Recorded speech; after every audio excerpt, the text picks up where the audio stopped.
Okay guys, can you hear me? Are you there?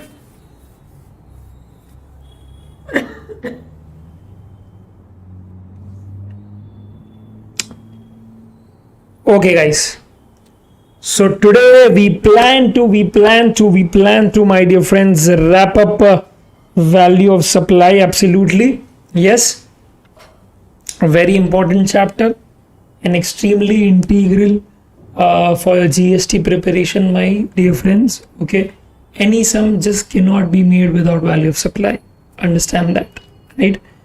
So short one question is definitely asked. Generally it is asked from 5 marks to anything between 20 marks, right? So value of supply is the prerequisite, understand, it's the prerequisite to solve any question. So you need to know not just the sections of value of supply, but also, my dear friends, the rules of value of supply. Okay, perfect. Now my dear friends, let's start, right? Let's directly start, my dear friends, with value of supply. Okay, section 15. Okay, so understand, my dear friends, value of supply is subject to section 15, correct? Yes. When I talk about, my dear friends, value of supply section 15, understand there are 3 sections. Okay, yes, absolutely correct. When it comes to value of supply, there are 3 sections: 15.1, 15.2 and 15.3. okay, correct. 15.1, 15.2, 15.3. bolo 15.1, 15.2, 15.3. absolutely correct. Okay, 15.1 talks about transaction value, 15.2 talks about inclusions, and 15.3 talks about exclusions. Okay, so when I talk about 15.1, it is very simple. It is basically the price of goods or service that you have supplied to the recipient. So whatever price you have quoted, that will be the value of supply. Whatever price you have quoted, that will be the value of supply. So for example, if I sell you this balam pichkari, my dear friends, okay, for let's say 100 rupees, that will be the transaction value, that will be the value of supply, and on that value I will levy GST. But understand, it is very important to note that there are 2 conditions that are adhered to.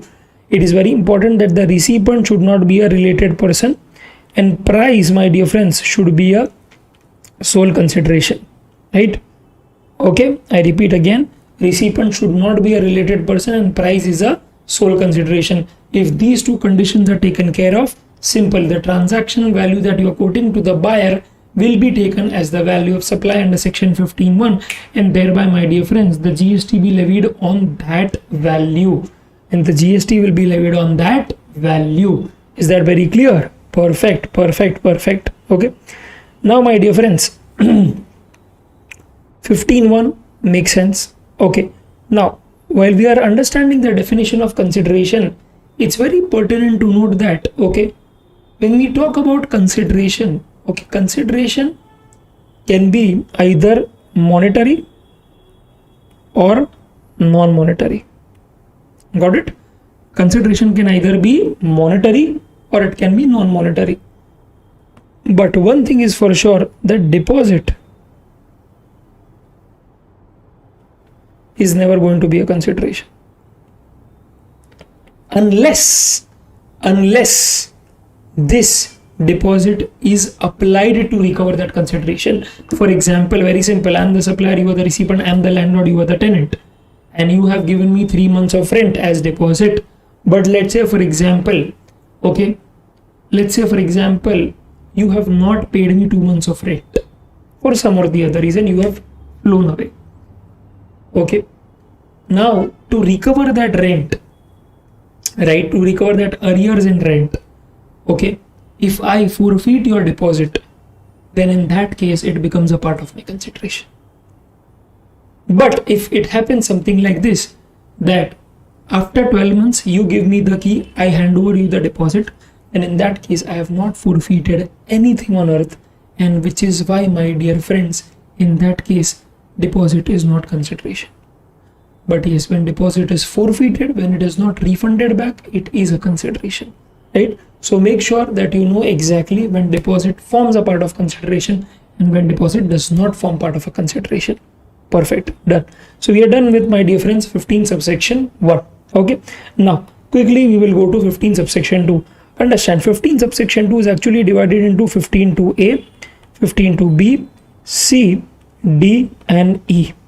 Very important sections, my dear friends. Let's try and understand them quickly. 15 to A, my dear friends, talks about including, including things over and above price of goods. So for example, if I have sold you, tobacco. If I have sold you tobacco, so tobacco will be included in the value of supply. Yes, 15.1. But over and above that, the excise duty that I charge you will also be included in the value of supply because of 15.2A, right? So tobacco 10 lakhs, 15.1. Excise duty, let's say for example 50,000, 15.2A. So basically, as per 15.2, understand all taxes and duties, except one is GST and the other is TCS under Income Tax Act, correct? So this TCS is basically income tax wala TCS and not your section 52 wala TCS. So basically understand, one is GST and one is TCS, and I'll also tell you which TCS they're talking about. So if you are a car dealer, right, and you sell a motor vehicle to a recipient for, let's say, 20 lakhs. So this is the selling price. Plus there is TCS at the rate 1%, that is 20,000. In that case, there is 20 lakh 20,000.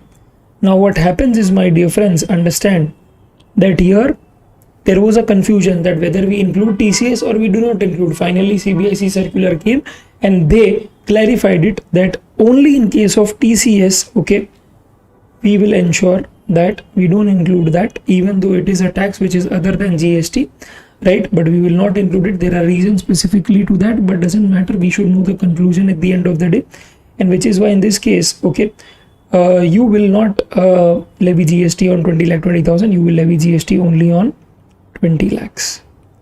Is that very clear, my dear friends? Yes, sir. Yes, sir. Yes, sir. So understand, you will include all sorts of taxes and duties except GST and TCS. GST and TCS under Income Tax Act wala. Okay? Please make sure that you remember that. Classic example of that is, when I sell tobacco, I will charge excise duty. When I sell, for example, Indian hemp or opium, I will also charge excise duty, but this excise duty will be state excise duty. So that is a classic case where most of the times, other than GST wala tax will also be levied and GST will also be levied. So ideally what happens is, for example, in something like petrol, that VAT only will be levied, GST won't be levied. Got it? But it's just in case of tobacco and what Indian hemp, opium, narcotics, that old tax will also be levied, new tax will also be levied. Correct? Right? Sir, there's a lot of contention which says that, sir, in that case there will be cascading. Yes, there will be cascading. But understand that cascading will be with hardly any items. Are you getting it? Achha, are you all able to hear me clearly, guys? Are you all able to hear me clearly? Give me a high five. Give me a high five if it's yes, sir.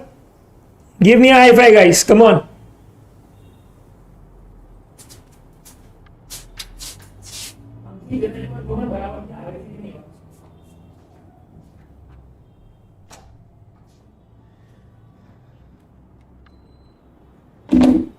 Okay, correct. Okay, Manish Saini, where were you yesterday? I want to know that. Manish Saini, where were you yesterday? Brother, Riya Bhamre has been quite active. I hope, Riya Bhamre, you have been watching lectures throughout. Avni has been quite active. MS has been quite active. Smith has been quite active. Lovely. I hope this is becoming useful to everyone. Yes. Akila, are you there? Akila? Purvi is also there, I guess. Okay. I hope it is useful, guys. Please give me a hands up if it is useful. Give me a hands up if it is useful, guys. Come on, come on, come on. And Avni, thanks a lot for commenting. Smith, thanks a lot for commenting. I did see your comments. Means a lot, means a lot. Okay. Okay, guys. Now, coming back to it. Okay. Now comes, okay, 15 to B. 15 to B, my dear friends. 15 to B is basically very simple. 15 to B says, any expense which was supposed to be done by the supplier, but instead of supplier is actually incurred by the recipient. So expense that was supposed to be incurred by supplier, instead of supplier is incurred by the recipient. In this case, again, as per 15 to B, okay, the amount will be added in the value of supply. For example, let's say I am the landlord, you are the tenant. In that case, okay, I had committed you that I will rent out you a property which is a completely furnished property. Now, for some reason it did not happen. So I told you, listen, you do one thing, you buy the furniture, okay, you buy the furniture, okay. In that case, what I said was basically very simple. Expense which I was supposed to incur, you are incurring, okay. Expense which I was supposed to incur, you are incurring. So what I will say is basically that you incur for the furniture, right? And I will reduce the same amount from the rent, right? So what happened was actually initially there was only concept of transaction value, so only the rent will be subject to GST. Now if I somehow find a way to reduce that rent, right, but still receive the same value from the recipient, so if I'm charging 10 lakhs, I will get 10 lakhs in terms of value, not cash, but in terms of value, but you will be subject to lesser amount of GST. So what I did was, I said that, listen, instead of charging 10 lakhs, I will charge you 5 lakhs rent. 5 lakh, the furniture which I was anyway supposed to make, you do that on behalf of me, right? So what will happen is here, instead of charging you 10 lakhs rent, I will charge you 5 lakhs rent, and the GST will also be on 5 lakhs. That's how they somehow figured out, okay, in reducing the transaction value. And initially there was only 15.1 that was applicable. So what happened is that somehow we reduced the transaction value. I received the same amount, because understand that furniture will stay here for long, okay, even after the tenant has gone. So that furniture belongs to me now, correct? And simple, I have charged in GST not on 10 lakhs but on 5 lakhs. Are you getting it? And the person from who is actually purchasing the furniture will also be an unregistered person. So that's how we used to evade tax. But now nothing doing. Okay, instead of 10 lakhs, if I also charge him 5 lakhs, right, I will have to charge GST on entire 10 lakhs. Why? Because 5 lakhs is as per 15.1 transaction value, and the other 5 lakhs is basically under 15 to B, where the expense which I was supposed to incur instead of me, it is the recipient who has incurred, and which is why, my dear friends, in that case, as per 15 to B, understand, okay, very simple, okay, the value of supply will be added under 15 to B when there is an expense that is incurred by the recipient on behalf of supplier. Perfect? Yes. Just a second.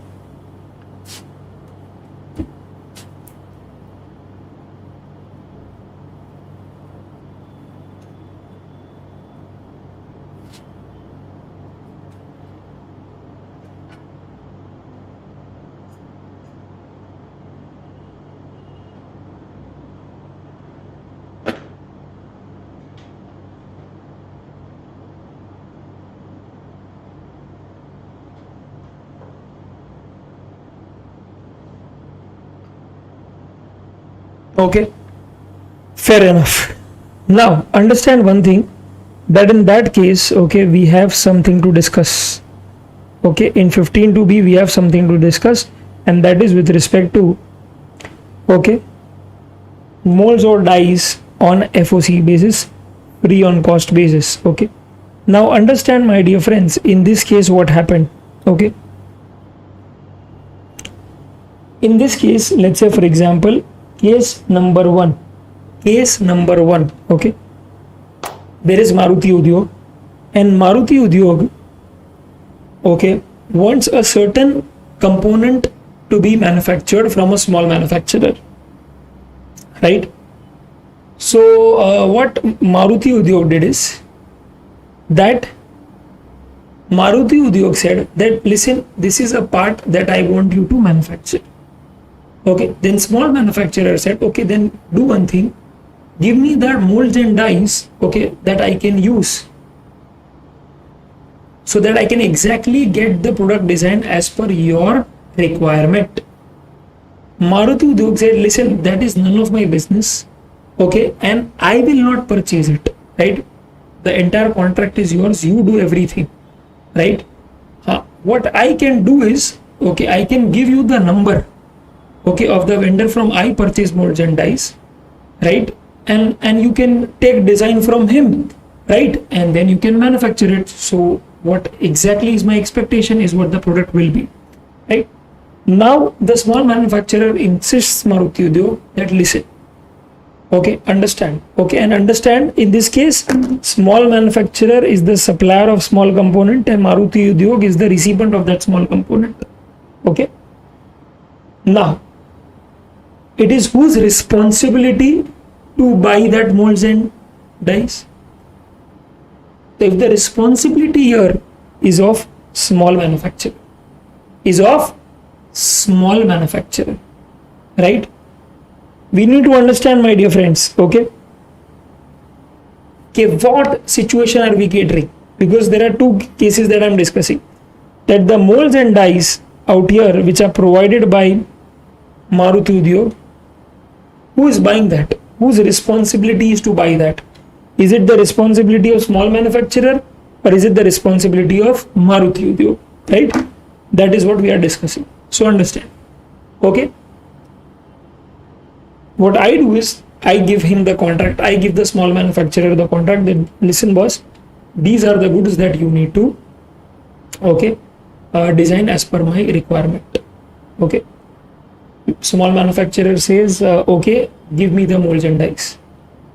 Maruti Udyog in case one says, okay, take this molds and dies, use it for shaping the products, and once you are done with it, return it back to me, right? Return that molds and dies back to me. Very simple. Okay, so here the entire expense of molds and dies is taken care of by whom? Maruti Udyog. Maruti Udyog ने क्या खर्चा करके वो दिया है small manufacturer को. I hope you all have understood it. Okay, so now small manufacturer uses that molds and dies, makes that small component, okay, and supplies it to Maruti Udyog and takes the consideration, right? Question comes here, okay, that the molds and dies that were provided free of cost by Maruti Udyog to small manufacturer, will the value of that, okay, will be divided by number of units and added thereby in the cost of components? Answer is no. Because understand, here was it the understand, anytime a supplier will always pass on that cost to the recipient which he has incurred on the first place. So if I have incurred the expense of packaging, I will make sure that I pass it on to my customer. Okay, so whatever expenses I have incurred XYZ, that too I will, okay, obviously push on my customer along with the profit. That's how I do business, correct? Yes. But understand, if I have not incurred that expense, why will I add it as a value, right? No, makes no sense, right? So this was an expense which was never supposed to be incurred by supplier. This was an expense which was never supposed to be incurred by the supplier. And he has not incurred it. He is not supposed to incur it and he is not incurred it, right? Then in that case, there is no question of adding that value in the cost of that component. Got it? Got it? Got it. Samjha? And which is why in this case, where the entire cost is borne by whom? Maruti Udyog, right? The value will not be added in the component. Is that very clear, my dear friends? Yes. Okay. Correct. So the component manufacturer shall make use of molds and dies which are received on FOC basis by component manufacturer. Value of supply component shall not include the value of molds and dies since the cost has not been incurred by CM as a component manufacturer. Okay? And in this case, my dear friends, the concept is very simple. Here the entire molds and dies, okay, ka kharcha, ka expense is supposed to be incurred by whom? The small manufacturer or component manufacturer, whatever you want to call it. Got it? But okay, small manufacturer said that, listen, I know that this is my expense, I know that this is the expense of the supplier, but okay, instead of me, can you Maruti Udyog incur this expenditure? Okay, and the result of that will be very simple. That in that case, let's say if I'm supposed to charge you 10 lakhs, I will charge you 5 lakhs.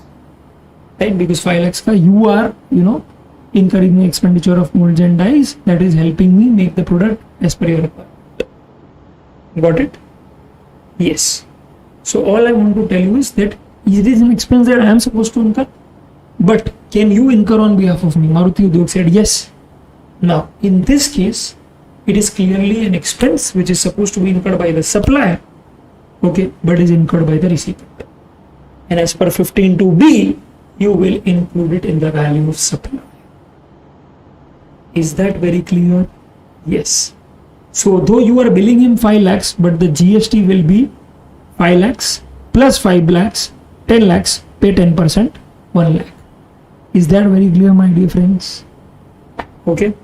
So here the entire expense was supposed to be incurred by small manufacturer, and which is why we will say that expense was incurred by the supplier, was supposed to be incurred by the supplier, but is incurred by the recipient.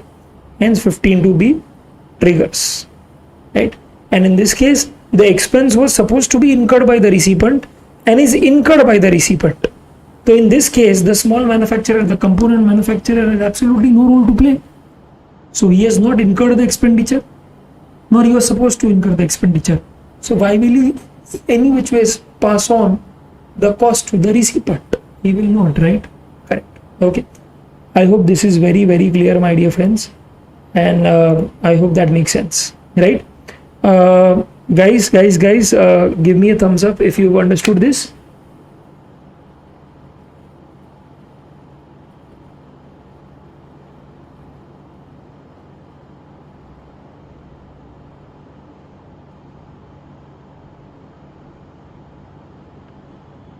Okay, thanks a lot.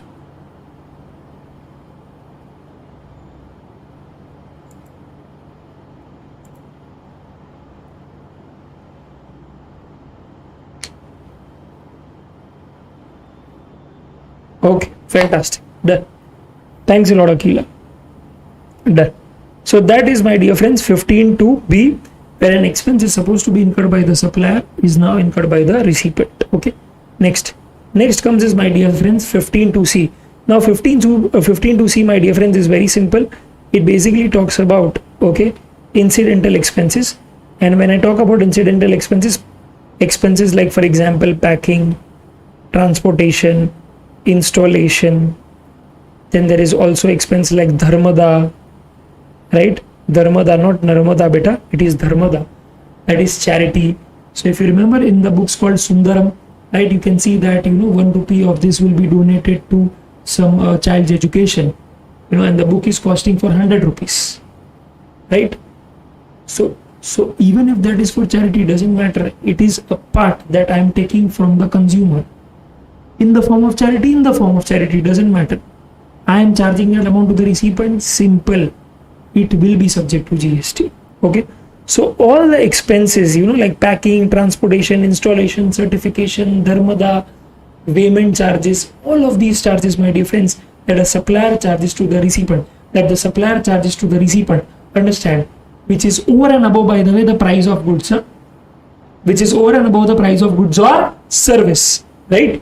Then in that case, that amount will be included in 15(2)(c, very, very, very simple, as incidental expenses, right? So a majority of the scope of expenses which a supplier charges to the recipient gets covered under 15(2)(c). Okay, so that is a fact. Now understand, my dear friends, there I want to specifically talk about an expense called freight and insurance. Okay, transport and insurance. Now why do I want to talk about it? Very simple, because it has a very important significance. There is specifically a note given in your module, and there are also questions being asked in the past that needs to be addressed. Okay, listen. So there is a supplier, there is a recipient. Supplier is, let's say, HUL, and recipient is, let's say, for example, our very favorite DMart, right? Aa jao boss, dikha dunga. Yes, come friend, I will show you the house which is in front of DMart in Ghatkopar West. Okay, it is a joke of Mr. I forgot his name. He's a very well-known real estate broker. Okay, friends. Okay, now understand, my dear friends, Bhavesh Bhai. Yes, Bhavesh Bhai. Yeah. So understand, supplier is, my dear friends, HUL, and recipient is, let's say, for example, DMart. Now understand, in this example, okay, HUL sends, okay, 10 lakh worth of goods to DMart. So these are the goods that he is selling to DMart. But obviously, beta, HUL is in Mumbai and DMart is in Chennai. HUL is in Mumbai, DMart is in Chennai. HUL is in Mumbai, DMart is in Chennai. Now understand, to send the goods from Mumbai to Chennai, it's very pertinent to understand that I need a transporter, right? Either it can be my own vehicle or either I need a transporter. So that is why I get in touch with the GTA who will help me transport goods from Mumbai to Chennai. Now understand, if the entire arrangement of transportation is done by HUL, is done by me, HUL, that is the supplier, entire arrangement is done by the supplier, then understand, who will pay freight to supplier? HUL. Then obviously HUL also make sure that he also passes on that, okay, expense, he passes on that kharcha to the recipient, my dear friends. Yes, and which is why, okay, whatever freight insurance charges he spends, let's say for example 1 lakh rupees, he will charge it 11 lakh to DMart. Now understand, my dear friends, this situation is a classic example of composite supply, right? This situation is a classic example of composite supply, section 8, where I am selling goods along with, okay, providing the opposite person with transportation of goods ka service. It's a classic example of composite supply because they are naturally bundled, and generally with goods you will give transportation service. They are naturally bundled. Now understand, in this case, since they are naturally bundled, which is the principal supply according to you guys? Is it the goods that I am providing worth 10 lakhs, or is it the freight service that I am providing, okay, worth rupees 1 lakh? Tell me, my dear friends. Absolutely correct, it is goods. So which is why the entire 11 lakhs will be subject to a rate of goods. Okay, yes, because understand, okay, it's the goods that is the principal supply here. So here, let's say this has 12% GST rate and this is, let's say, 5% GST rate. In that case, 11 lakhs will be subject to 12%. Why? Because the principal supply out here is supply of goods. Does that make sense, my dear friends? Absolutely correct. Okay, so this is one conclusion that we just did, right? Where you will clearly include the freight insurance in the value of supply. Correct. Now, important thing to understand, my dear friends, that when I talk about the same case but a small twist, where, okay, again DMart is selling goods, okay, to HUL is selling goods to DMart worth rupees 10 lakhs. But understand, my dear friends, what I'm talking about. That in this case, okay, when I talk about freight and insurance, okay, the entire responsibility of transporting the goods from Mumbai to Chennai is taken up by the recipient. Recipient has said that I will take the truck all the way from Chennai to Mumbai and then again encircle it from Mumbai to Chennai and bring it back to home, right? You don't do anything, manufacturer. You just make sure that you have your goods. Ready at the factory gate. That's it. Okay. All I want is very simple, my dear friends. All I want is that you keep standing on the factory gate with the goods ready. I will clearly load it, you clearly load it, and I will take it and send it back to where I had come from. So you are not doing any expenditures. Okay, who is doing it? The entire thing is being arranged by the recipient. The entire thing is being done by the recipient. Is that very clear, my dear friends? Yes, sir. Now in that case, understand, okay, if I talk about that case, will I also add freight and insurance here as 1 lakh? Absolutely no. Have I incurred that 1 lakh? No. Then why will I charge 1 lakh? Obviously no. Is that very clear, my dear friends? Yes, I will not charge someone 1 lakh because I have not incurred it. Who's incurred it? Recipient. So recipient has incurred it and recipient will bone it. Very simple. So who was supposed to incur? Recipient. And who has incurred? Recipient. Why will I add it to the cost? I will not. And I will not pass on to the recipient. Why will I pass on to the recipient? I will pass on to the recipient if I have incurred it, so that I can get the reimbursement of those expenses. Correct? But I was not supposed to incur. I have not incurred. So why will I add it? I will not add it, right? And which is why when the entire arrangement of goods transportation is taken care by the recipient, I will not add such freight and insurance to my value of supply. Very, very simple. It will not be added, right? So when supplier pays freight and insurance, he has done the arrangement. It's a classic example of composite supply. Principal supply is goods. We will take the rate of goods. Okay, perfect. But my dear friends, when I talk about, okay, recipient who pays on X factory basis, recipient who pays on X factory basis, where I am just standing on the factory rate, all I have to do is just load, right? The recipient will come with his own transport and take it back. In that case, I have not incurred any amount, I will not charge any amount, and since I will not charge any amount, no amount will be included in the value of supply except the price of goods. Is that very clear, my dear friends? Is that very clear, my dear friends?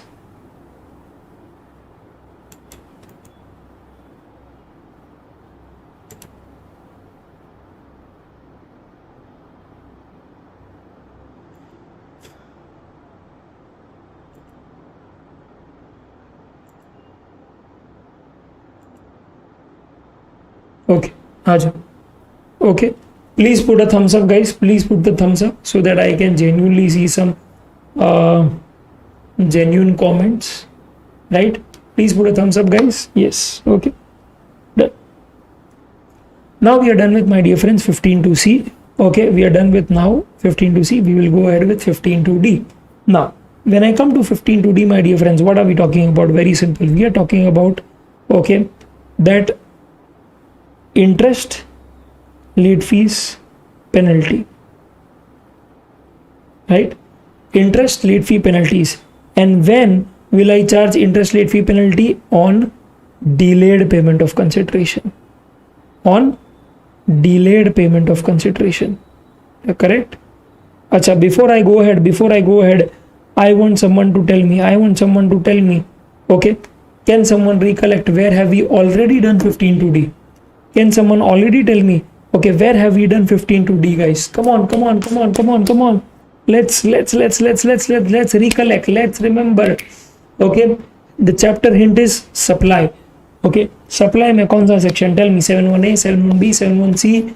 Absolutely correct, my dear friends. We did it in 7.1c, principal agent, where we specifically spoke about del creditor agent, where in case del creditor agent issues invoice in his own name, that means he sells goods. So now whenever he's taking the money from the buyer with interest, that interest will be 15.2d. But if he gives him short-term loan facility, and on that, let's say for example, he collects loan plus interest, that interest will be exempt. Is that very clear, my dear friends? Yes, sir. Is that very clear, my dear friends? Yes, sir. Correct. Okay, so that is where we actually read it. Okay. Okay, next is, my dear friends, rate of, okay, 15.2d may always understand the rate of tax on interest, late fee, penalty will always be the rate of tax on goods and service. For example, if I have sold you, okay, this mobile phone, right? And let's say if I've sold you these mobile phone, this is obviously what अपना ये कौन सा ये Apple है, this is Apple, and let's say I've sold you 10 Apple phones worth rupees 10 lakhs, worth rupees 10 lakhs. Now I have told you that listen, I want payment within 1 month. If you don't pay, I will charge you interest 10,000. Now understand that the 10,000 interest that I have charged on that, what rate will apply? Because understand, I would have issued the invoice on 1/4, but I will issue the debit note. I will issue the debit note because understand, I am increasing the claim. I am increasing the claim of something that I've already supplied, of something I've already supplied. A classic case of debit note is when I charge you interest late fee penalty on delayed payment of consideration. On delayed payment of consideration. Are you getting it? Yes. So the interest that I'm charging you, will that have a separate rate note? That interest, that 10,000 will directly take rate from where? Correct. From the goods that I have supplied. So let's say iPhone is subject to 12% GST rate. That 10,000 will also be subject to 12%. Correct. Next, calculate interest late fee penalty only on inclusive basis. So always remember, whenever you see the figure of interest, let's say for example it is 1,12,000, right? You take that figure as inclusive basis. So 1,12,000 multiply by 12%, don't do. That is exclusive. Inclusive is 1,12,000 divided by 1,112 multiply by 100. Because understand, we are calculating value of supply, and in value of supply we can never take GST component, because under 15(2) we will include all taxes and duties except the GST, my dear friends. Okay. Third, my dear friends, interest penalty late fees waived off. Yes. So let's say for example, okay, I have told you that I want payment within 1 month, but you don't pay within 1 month. So now I'm subject to levy late fee or interest on you. But let's say I only tell you, don't worry Akila, don't worry Smith, I waive off that interest, I waive off that late fee. In that case, very simple. Am I charging you any? No. Then in that case, I will not even charge GST on that value, because I have not collected that amount from you for the same. Is that very clear? Yes, sir. So that is, my dear friends, with respect to interest. Now, in interest, my dear friends, there is this clarification that you really need to understand, okay, with respect to case 1 and case 2. Case 1 and case 2, okay. Case 1, case 2, okay. We really need to understand, my dear friends, in this case. Understand that, please. Right? And it is a very important case study, let me tell you guys. And this was asked in the exam for sheer 2 to 3 marks. But trust me, the way it was asked was very simple, but at the same time, it was amazing. It was amazing. This was asked actually in May 22 paper, and it was asked in a very beautiful way. And yeah, let's just do it. Okay, I will actually send it across on the Telegram group, just the way I sent that DCA wala sum. Did you all do DCA wala sum, guys? Only MS and Smith has done that, by the way. Okay, I really would want you to do that and send me screenshots of that on my WhatsApp. Okay, 8879-727-727. Please do that. Okay, now coming back to the clarification, my dear friends, what is this? What are we focusing on? So we are focusing on applicability of GST on delayed payment charges in case of late payment of EMIs. Okay, now understand that there are 2 situations out here. Okay, situation number 1, right? What is the situation number 1? Let's try and understand. For example, let's say I go to Chroma, right, and I tell, listen, I want mobile phone of 40,000. Chroma says that okay, if you pay 40,000, I will give you the mobile phone. I say I don't have 40,000. Then he said, how much do you have? I said, I am a CA final student, my stipend is 11,000, so I have 11,000 with me. Then Chroma said, okay, fine, don't worry, I also have a scheme. Okay, 25 दिन में पैसा double वाला scheme नहीं बेटा. I have scheme where you can pay me 11,000 in 4 EMIs, right? But for you, which is why the selling price won't be 40,000, then it will be 44,000, correct? because you are not paying me in one shot, you are paying me in installments, that too 4 equated monthly installments. I said okay fine, I can do that. Okay, now understand, 40,000 here is basically something called as higher purchase price. Okay, higher purchase price, and higher purchase transaction, okay, is called supply of goods under section 7(1)(a), where you are getting the title, but you are getting the title in future, at a future date. So that entire 44,000 is called supply of goods, and which is why in supply of goods you will track the transaction value, and the transaction value here happens to be 44,000, and which is why as per 15 subsection 1, okay, entire 45,000 will be subject to GST. Okay sir, but what was the clarification here? Okay, this is a concept. No, the clarification is with respect to this part. Listen, now this 44,000 I'm supposed to pay on 1/4, 1/5, 1/6, 1/7, 11,000, 11,000, 11,000, 11,000. Now I paid the installment on time, 1/4, 1/5, 1/6, but only with respect to 1/7. Instead of paying on 1/7, I paid it on 1/8. Now there was a clause specifically mentioning whenever you don't pay the EMI on time, flat 50% interest or late fee will be charged to you. So now the last EMI that I have to pay is not of 11,000 but is of 11,500, right? Now understand, in this case government said that what will happen to this 5,000? What will happen to this 5,000? Okay, the late fees that I have charged, okay, what is that late fee or what is that interest? Okay, will it be subject to GST or will it be exempt? Will it be subject to GST or will it be exempt? One question to you, tell me one thing my dear friends, okay, tell me one thing my dear friends, if Chroma is selling the goods, okay, I am paying what? Correct, I am paying consideration for the same, which is 44,000, right? I am paying consideration, I am not repaying loan, I am paying consideration, because the opposite party has not given me money, it has given me goods. It has not given me money, it has given me goods. So when someone is giving me goods, in return, understand, I am paying consideration only, right? And when this consideration that I am paying in installments, and when this consideration that I am paying is in installments, and when that installment is delayed, then what has got delayed? Correct, okay, that consideration has got delayed. So there is delay in payment of consideration, lalla. Delay in payment of consideration, lalla. Delay in payment of consideration, lalla. And which is why due to this delay, what have I done, friends? Correct, I have charged interest or late fee to this person, and in that case, which is why it will be, my dear friends, included under 15(2)(d). Gotcha. Okay. तो बस ये चीज क्या है बोलनी थी, तो वो बोल दी है मैंने, ठीक है, करेक्ट है।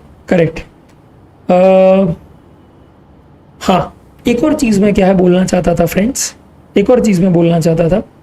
कि आज अगर for example, okay, let me tell you one thing, okay, for example if, let me tell you, Chroma, I am there, so Chroma is selling me mobile phone, okay, for how much? 40,000, right? But I said, oh, I don't have 40,000, this is case 2, by the way, right? This is case 2, I don't have 40,000, Chroma say nothing doing, okay, if you don't have, get lost, चल निकल पहली फुर्सत में, go out in first, go, okay. Yes, now understand, in that case, my dear friends, okay, while I was leaving the shop, Chroma said, okay, listen, do one thing, come here. Besides our shop there is a bank called Axis Bank. Okay, tell them you want to buy, okay, a consumer product from Chroma. They will instantly pass a loan to you. You pay the loan to them, okay, and simple, okay, and buy the product.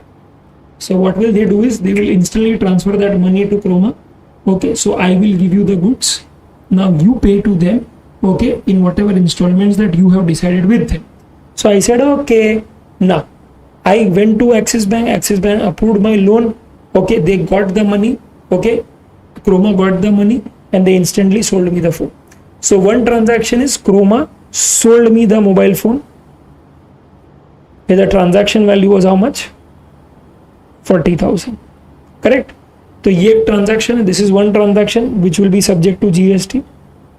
Correct?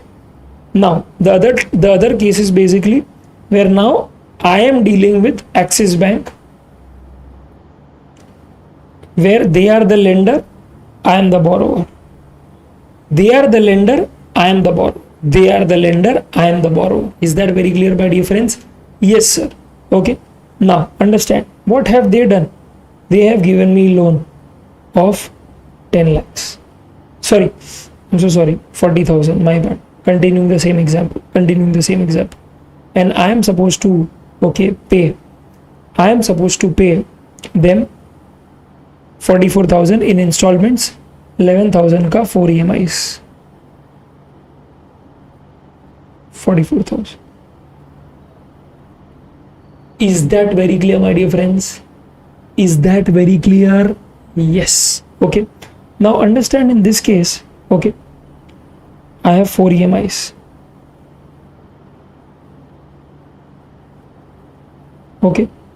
14, 15, 16, 17. Now I don't pay it on 17, I pay it on 18. Then here the 11,000 plus 500. So ये जो 500 है, what is that? That is interest, late fee, whatever you want to call. But is it taxable or is it exempt? Tell me. You tell me in this case. Is it taxable or is it exempt? Tell me, what is Axis Bank giving me this time? Is it giving me goods or is it giving me loan? Is it giving me goods or is it giving me loan, which I would like to call money? Correct. It is actually giving me money. It is actually loaned me money. And which is why, my dear friends, here what I am doing is repaying of money. That is repayment of loan. And whenever there is repayment of loan and on that you give interest, then that interest is always exempt. And which is why, my dear friends, the late fee that I have also, or the interest that I have also been charged by Axis Bank for delay in paying that installment by 1 month, that is also using that money for 1 more month for which I am paying interest. Got it? So which is why, my dear friends, the entire bifurcation will be like 40,000 principal, which is basically money, so neither goods nor service. 4,000 interest, which is exempt, because as you know, this is what we did in the supply chapter, first case itself. Okay. And the last is, my dear friends, very simple. Okay, the last is, my dear friends, 500 rupees, which is again interest or late fee, whatever you want to call.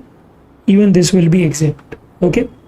The best way to judge this is that, understand, if you are keeping this exempt, this will be exempt. If you are keeping this taxable, even this will be taxable. Okay, this is a very rote learning thing that you can remember, but I hope you understood the logic, that it's very pertinent to understand that what am I paying for. Okay, is it repayment of loan or is it paying consideration?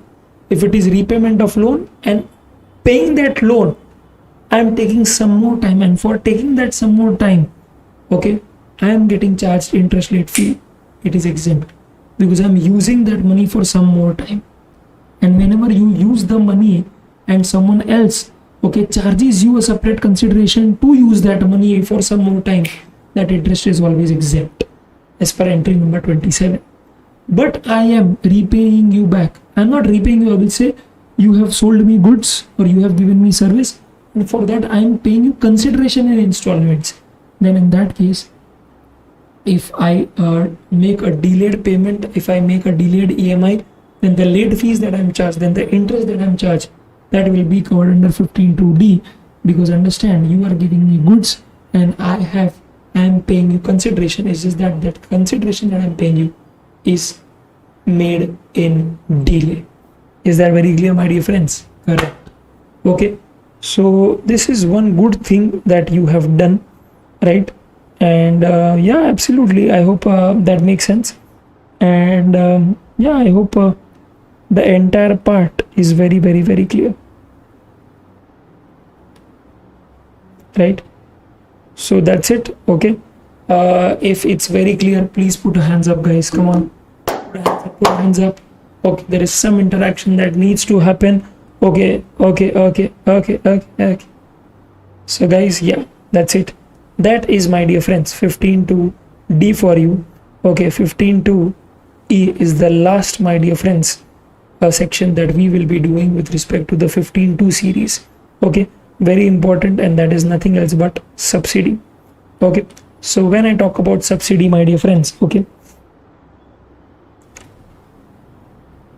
now understand, subsidy, very important, my dear friends. You need to understand the first thing, okay, is that subsidy should be directly linked to price. Now this word is very important, guys. This word is very important. A lot of times, okay, ICI has just played on this word, right, and confused students a lot. Okay, now understand, my dear friends, what do I mean by directly linked to price? Okay, understand, very simple. So we'll take the example of Tata Salt. Okay, Tata Salt. Now understand, the cost of making Tata Salt was 10 rupees, profit was 5 rupees, selling price was 15 rupees. Correct? Yes. Now Modi ji said, Mr. Prem Ratan Kayo. Yes, that wala Ratan, do one thing, reduce the price of salt to 8 rupees. Say, what, 8 rupees? Huh? My cost is only 10 rupees. How can I take 8 rupees? At 2 rupees I will, okay, make loss on every packet I sell? Nonsense. I can't do that. Sorry. Modi said, okay, then close the factories. And okay, I will close the factory. Half of India will starve, because half of India consumes my salt. Tata Namak, Desh ka Namak. Are you getting it? Yes. Now the thing is, my dear friends, very simple. Modi said, okay, listen, we need to work this out. Do one thing. Since I really want you to sell the salt at a selling price of 8 rupees, because the onion prices are increasing, the tomato prices are increasing, they are hitting the roof. Now we will have to ensure that there are some prices that are decreased. So do one thing. I will give you subsidy. I will give you subsidy of 7 rupees. Correct? So you do one thing. Your cost is 10 rupees, right? You do one thing. You take materials of 10 rupees only from your vendor. But instead of paying them 10 rupees, you pay them only 3 rupees. Okay? You keep your profit as 5 rupees. Okay? Automatically the cost will come to 8 rupees. Okay? So do you understand here that a subsidy of 7 rupee was given to you in making this salt, and you have passed on the benefit of subsidy to the recipients? So here I will say, right, here I will say that the subsidy directly affects the price. Got it? Garrett, subsidy directly affects the price. Subsidy directly affects the price, and which you can clearly see. Correct? Okay, which you can clearly see, guys. Here, from 15, the price has gone all the way to 8. From 15, okay, the price has gone all the way to 8. Are you getting it, my dear friends? Reliance. Okay, so that's it. Okay, that is something that I really wanted to talk about. So this is where I will say that subsidy directly affects the price. But understand. In case, let's say for example, okay, let's say something like this happens where government, or let's say for example, Adani gives land worth ₹100 crores to Reliance, right? Some transaction like this happens, right, where a subsidy is given by, doesn't matter Adani ho, ya for that matter central government, or doesn't matter, right? But understand, Reliance before the subsidy was also selling the goods at 100 rupees per unit, and after the subsidy, that is after the land was granted, the price of Reliance was also 100 rupees per unit. Understand in this case, subsidy does not directly affect the price. Why? Because the price is insensitive of the subsidy. The price before subsidy and after subsidy remains the same. That means the government will get the tax before and after subsidy the same, one and the same. Are you getting it? Yes. Okay. Correct. Okay. So that is one part definitely that we need to take into consideration, right? And the other part is, my dear friends, very simple, that here the subsidy, correct. Okay, the subsidy directly affects the price, and here the subsidy does not affect the price, indirectly affects the price. Okay, it does not, indirectly kuch nahi, it does not affect the price, very simple. So here what happens, that initially it was at 15, now it is at 8. So understand the transaction value is now 8. So government will get lesser GST. So now government will say that, okay, listen, now you are charging lesser transaction value, that means lesser GST. Now it's very important for me to understand who the hell is giving that subsidy. If it is given by CG or SG, then it is fine. I am okay collecting GST at 8 rupees if that subsidy is given by CG or SG, because that subsidy is a genuine subsidy. But understand, Reliance Foundation is giving this book, and it is Reliance Industries who has given the subsidy. Reliance Foundation was selling the book at 15 rupees and now it is selling at 8 rupees, and the subsidy that is given is by Reliance Industries only, sister concern, holding company. Got it? Then in that case, understand, government says that, listen, this looks fishy, because initially you were charging GST at 15, now you are charging GST at 8. So there is a reduction in price. There is reduction in GST also, because obviously GST will be levied on transaction value. So now I need to really investigate. Now I need to investigate. Why is this transaction value less, which is resulting into GST being paid less? Acha, the subsidy was given by a private party. Add that back. Even though you are charging 8 rupees, I want GST on 15 rupees. I want GST on 15. So you add back that 7 rupees. Okay, so your bill will be something like this. Selling price 8 rupees. Plus GST 80 paisa mein it will be 1.5 rupees. Why? 8 transaction value, 7 15 to E subsidy directly linked to price given by person other than CG or SG. Got it? Yes. Okay, so it's very important for you to understand, my dear friends, firstly, whether the subsidy is directly linked to price or not linked to price. Okay? In this case, it is clearly not linked to price. Got it? So first check that, right? And second, check that who is giving the subsidy. Is it given by CG or SG, or is it given by others?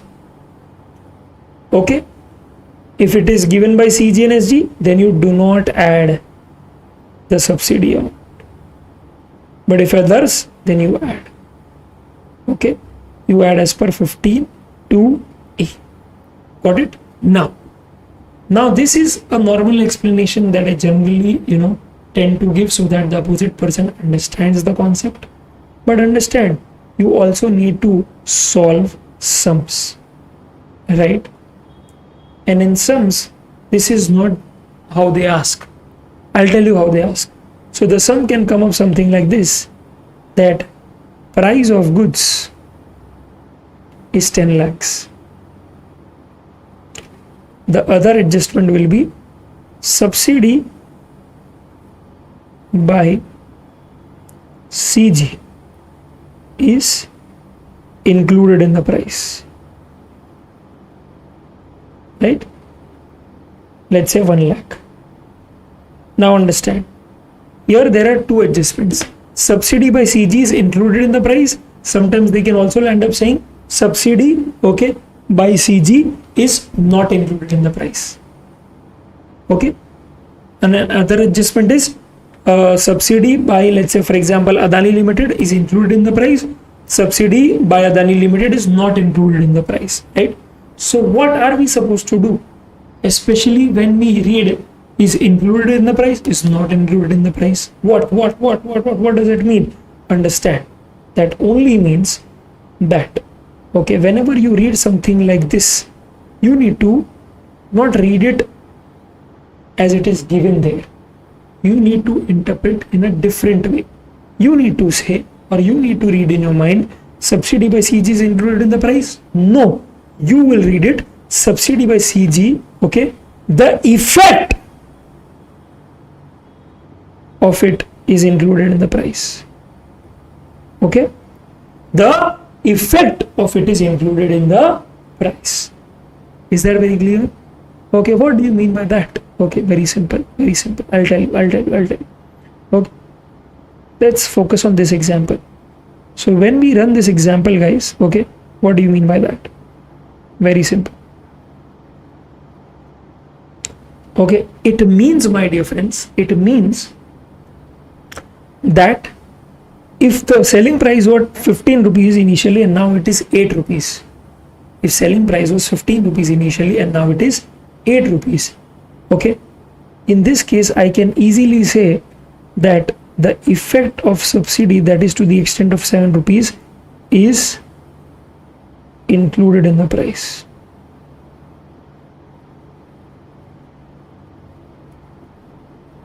Is included in the price.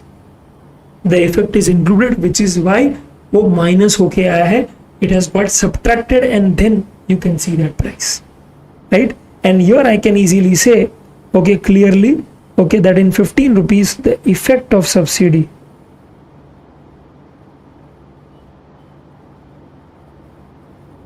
is not included in the price.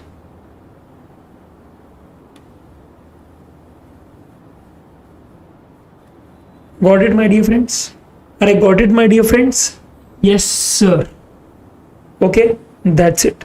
So please make sure that you are very clear on this. Okay, you are very clear on this. That's it.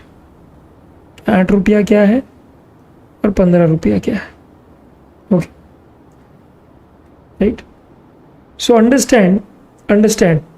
If the question says subsidy by CG, okay, is included in the price. So what does that mean? The effect is included in the price and it is already got subtracted and then you have the price. So you have a lower value. So this 10 lakhs is actually representing 8 rupees. Now, if the subsidy is given by CG, okay, will we add back the subsidy amount? What do you think? What will we do? Will we add, will we reduce, or will we keep it the same? Correct. We will keep it the same. It will be a no effect. Why no effect, my dear friends? Because it has already got subtracted and come, and we would really want to levy GST on such lower valuation. Are you getting it? We would really want to levy the GST on such lower valuation. Okay, that's it, my dear friends. Okay, second, what if I say that subsidy by CG is not included in the price?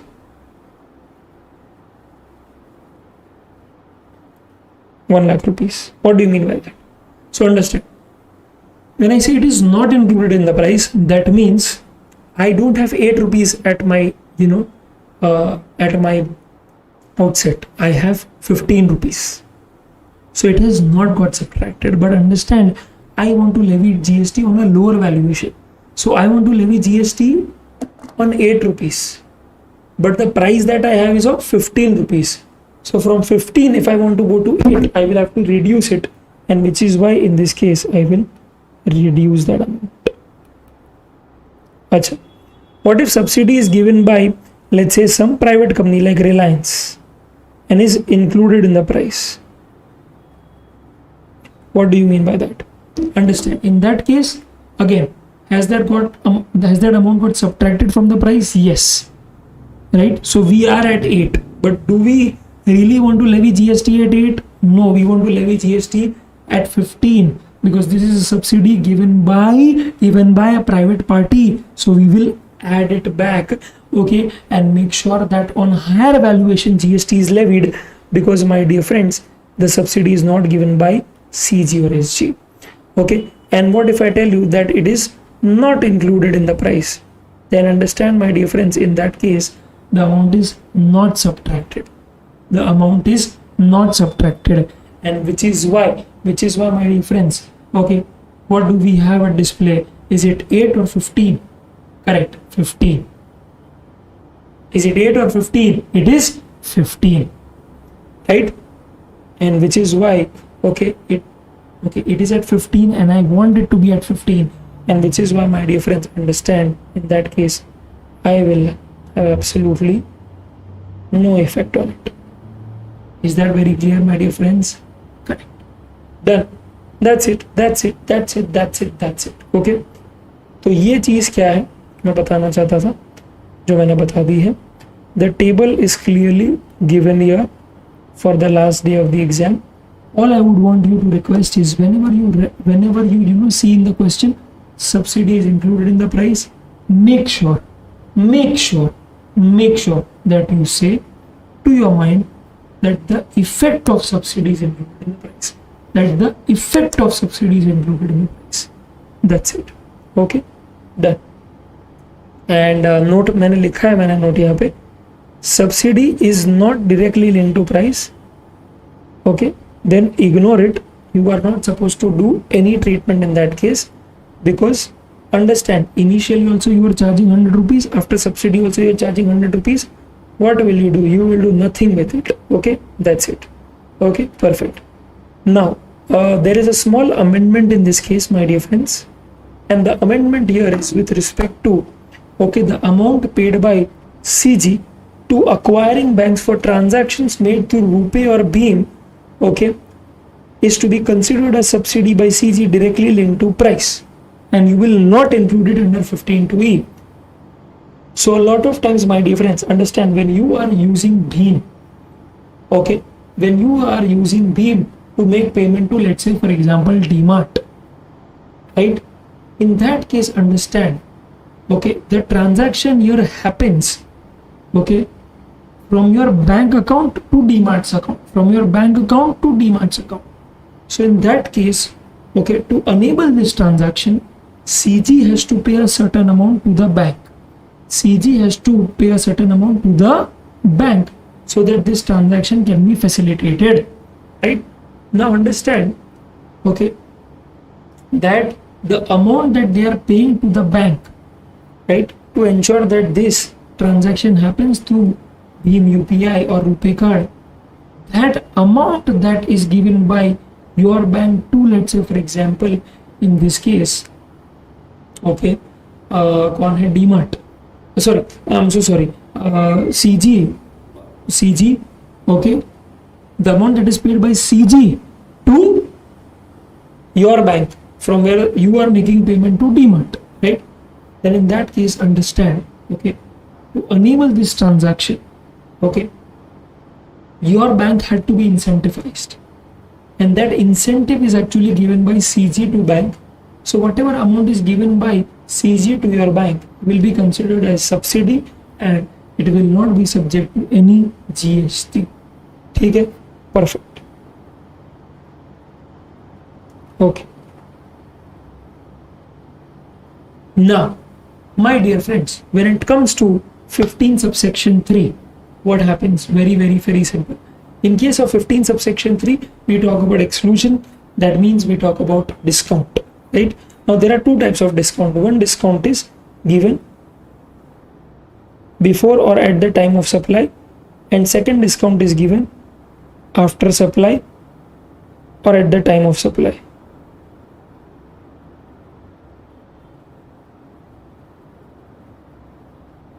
I'm so sorry.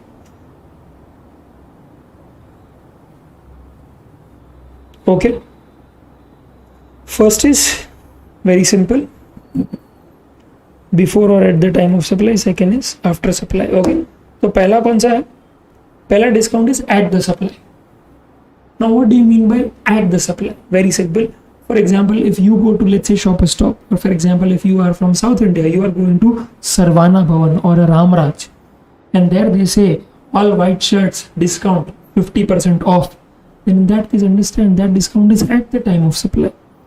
That they have already told you, right, that there is a discount available. Now all you have to do is just make sure as a supplier you specifically mention this discount on the face of invoice. You record it on the invoice. You say selling price minus discount, selling price 2000, 50% discount 1000, net price 1000, only then 1000 पे लगेगा GST. Got it? So make sure that amount is reduced and clearly shown in the invoice, which is a very important condition, okay, which is written here, recorded in the invoice, right?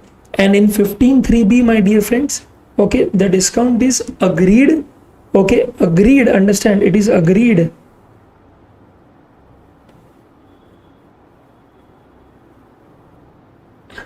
at the time of supply.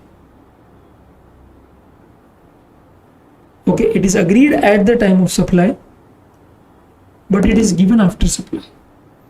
So I will agree today that I will give you discount a year later if you achieve a certain target. Okay, and if it is linked to the invoice and the recipient reverses ITC, simple, supplier can later, at a later stage, reduces liability to the extent he has given discount.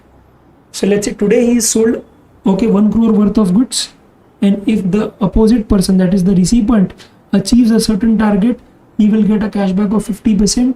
Then in that case, I am giving him 50 lakhs wapas. My liability will now be brought back to, returned back to 50 lakhs, because the amount that remains with me is not 1 crore, is 50 lakhs. So I will reduce my liability to the extent of 50 lakhs by, understand, issuing a credit note. And why will I issue a credit note? Because I have charged more amount than what I should have charged. Post supply discount, the third reason of credit note after sales return and goods or service given in deficiency. So we tally that. Got it?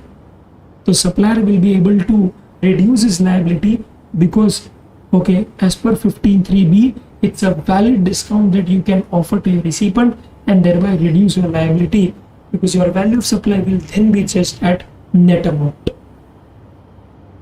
Okay, so if you want that your value of supply is judged at net amount, you have to make sure that it is, you have a documentation that states that you had given this offer at the time of supply, it was agreed at the time of supply, recipient gets the discount after supply and also reverses his ITC to that extent.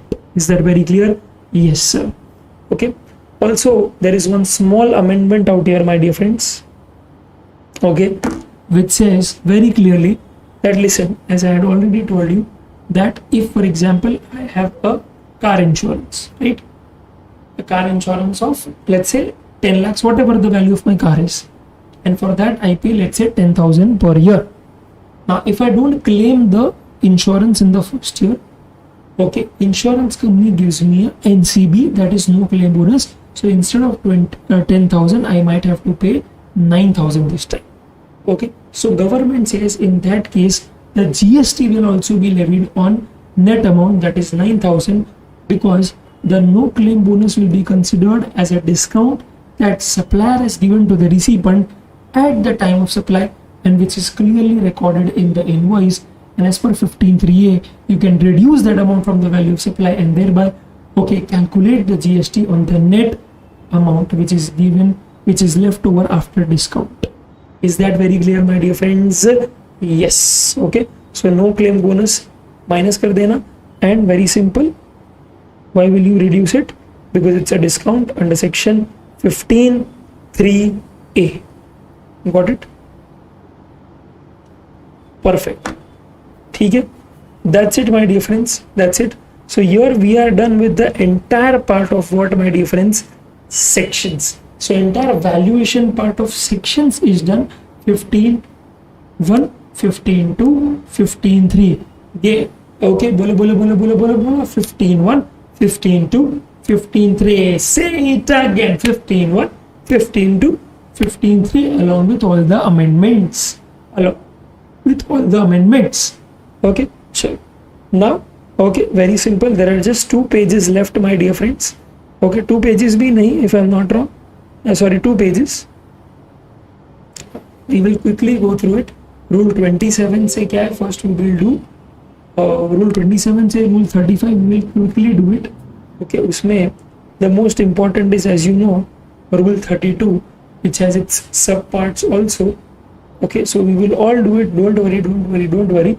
It's just any which ways 8:12 now. Okay, we have actually done a very detailed discussion actually in 1 hour 15 minutes. I have to say, a very detailed discussion, and I hope you have actually understood how things work out. Okay, perfect. So don't go anywhere, guys. Don't go anywhere. We will take a good 15-minute break now. Okay, a 15-minute break. And the value of supply, we will be back at like 8:30. Okay, and we will start with valuation rules, and we will wrap up valuation rules and start and end it there itself. Okay, yeah, that's it guys, that's it. Okay, aa jao fatafat se, and please come back fast.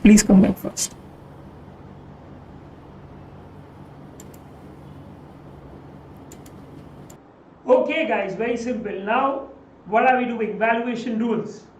Now it's very important to understand, my dear friend, that you will come to valuation rules. Understand, you will come to valuation rules only when section 15, only when the transaction value, okay, is not determined as per section 15. So only when you disregard section 15 will you come to valuation rules.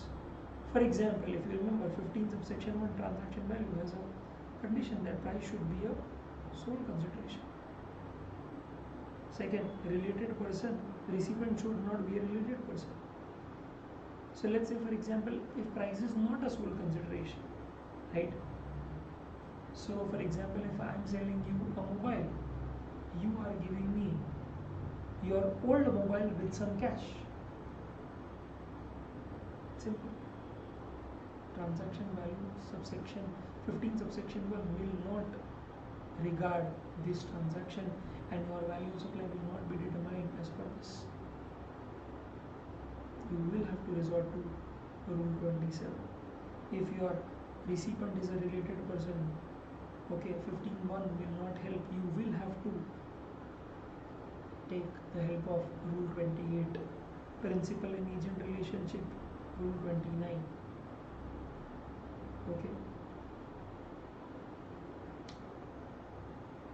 Rule 30 talks about taking cost as the basis. Rule 31 talks about a residual case where you have to make sure that you somehow fit into these rules and take out your valuation, right? Then we have Rule 31A that specifically talks about lottery tickets. Then we have Rule 32 which talks about okay, value of supply, but for specific industry, right? Like for example, air travel agency, life insurance, right, Forex agency, a lot of them are covered there. We will do it when we reach there. Okay? So for now, understand one thing, that only because you are not satisfying the conditions given under, okay, the transaction value section 15 subsection 1, will you now resort and finally take out the value of supply, okay, as per, let's say for example, the first thing that we are doing is rule 27, where price is not received only in money. Understand? Where price, I will say consideration,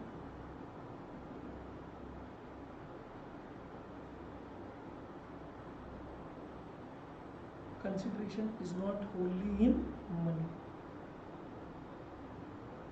Got it? Correct. Okay, consideration is not wholly in money. What do you mean by that? Very, very simple. That either it is received in kind, or either it is received something in kind and something in money. So it is not, so for example, if I am giving you a cell phone, you are paying me cash 15.1. For example, if I am giving you a new phone and you are giving me your old phone with some cash, rule 27. For example, I am giving you phone and you are giving me, let's say, 1 kilo gehu, or I don't know, 100 kilo gehu. Again, in that case, consideration is not received only in money, it is received in kind. In that case, you will focus on rule 27. Okay.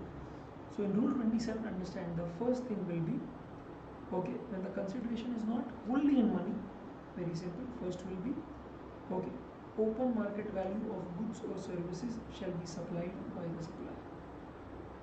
Right. So for example, if I am giving you, okay, iPhone 14 and you are giving me iPhone 13 plus some cash, and I'll tell you a classic example, iPhone 14, 1 lakh rupees, iPhone 13, cashback price is, let's say, 50,000. So now you only have to pay me another cash of 50,000. Simple, that's the transaction.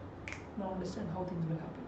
So in this case, firstly, did you determine that I am receiving thoda cash, thoda money, thoda cash, thoda kind, thoda cash, thoda kind, correct? Yes, yes, yes, perfect. Now understand how things will happen. In this situation, the first thing that you will give priority is open market value of the goods that you are supplying or services that you are supplying. So I am the supplier, okay, the focus will be focus on the goods that I am supplying. So what am I supplying? iPhone 14, yes. What is the open market value of that? So for example, okay, when I say open market value, so what do I mean is that if iPhone 14 was supplied to not this buyer, let's say for example a buyer called Akila, and Akila is willing to give me entire 1 lakh cash, then the open market value is 1 lakh rupees. So what will happen is I will correct, okay, charge value of supply 1 lakh, I will charge GST on 1 lakh rupees, okay, multiply by the GST rate. Okay, so the focus on here is with respect to open market value of goods that I am supplying, that means iPhone 14. Okay, let's say, presume that the goods that I am supplying, that's iPhone 14, it does not have open market value. Why? Because it is always sold in such exchange offers only. Consider that way. It is never sold completely in cash. Okay. For example, it is sold only in exchange offers. In that case, what is happening? Am I getting only money? No. Right? An open market value, understand, the goods or services against which you only get sold by price is a sole consideration is what open market value is. Correct? So here I am not getting it. So now the next option is, government says, first calculate Mr. Supplier. Mr. Supplier, first calculate what cash are you getting. I said 50,000. Okay. So take that into consideration. Now, what are you getting in kind? I said iPhone 30. Okay. What is the open market value of that? So for example, if okay, let's say for example, Avni goes and sells iPhone 13 of hers, how much will she get? Okay, she will get 40,000. Fine, we will take 40,000 plus 50,000, 90,000 as the value of supply. So understand, okay, if iPhone 14 का open market value is not available. Not available. Very simple. I will now calculate what is the cash that I am getting and what is the open market value of iPhone 13. That is the goods that I am receiving. Which is why it is said, okay, now if you don't have this, check amount received in money and open market of value of goods or service received in kind. That is iPhone 14, right? Correct.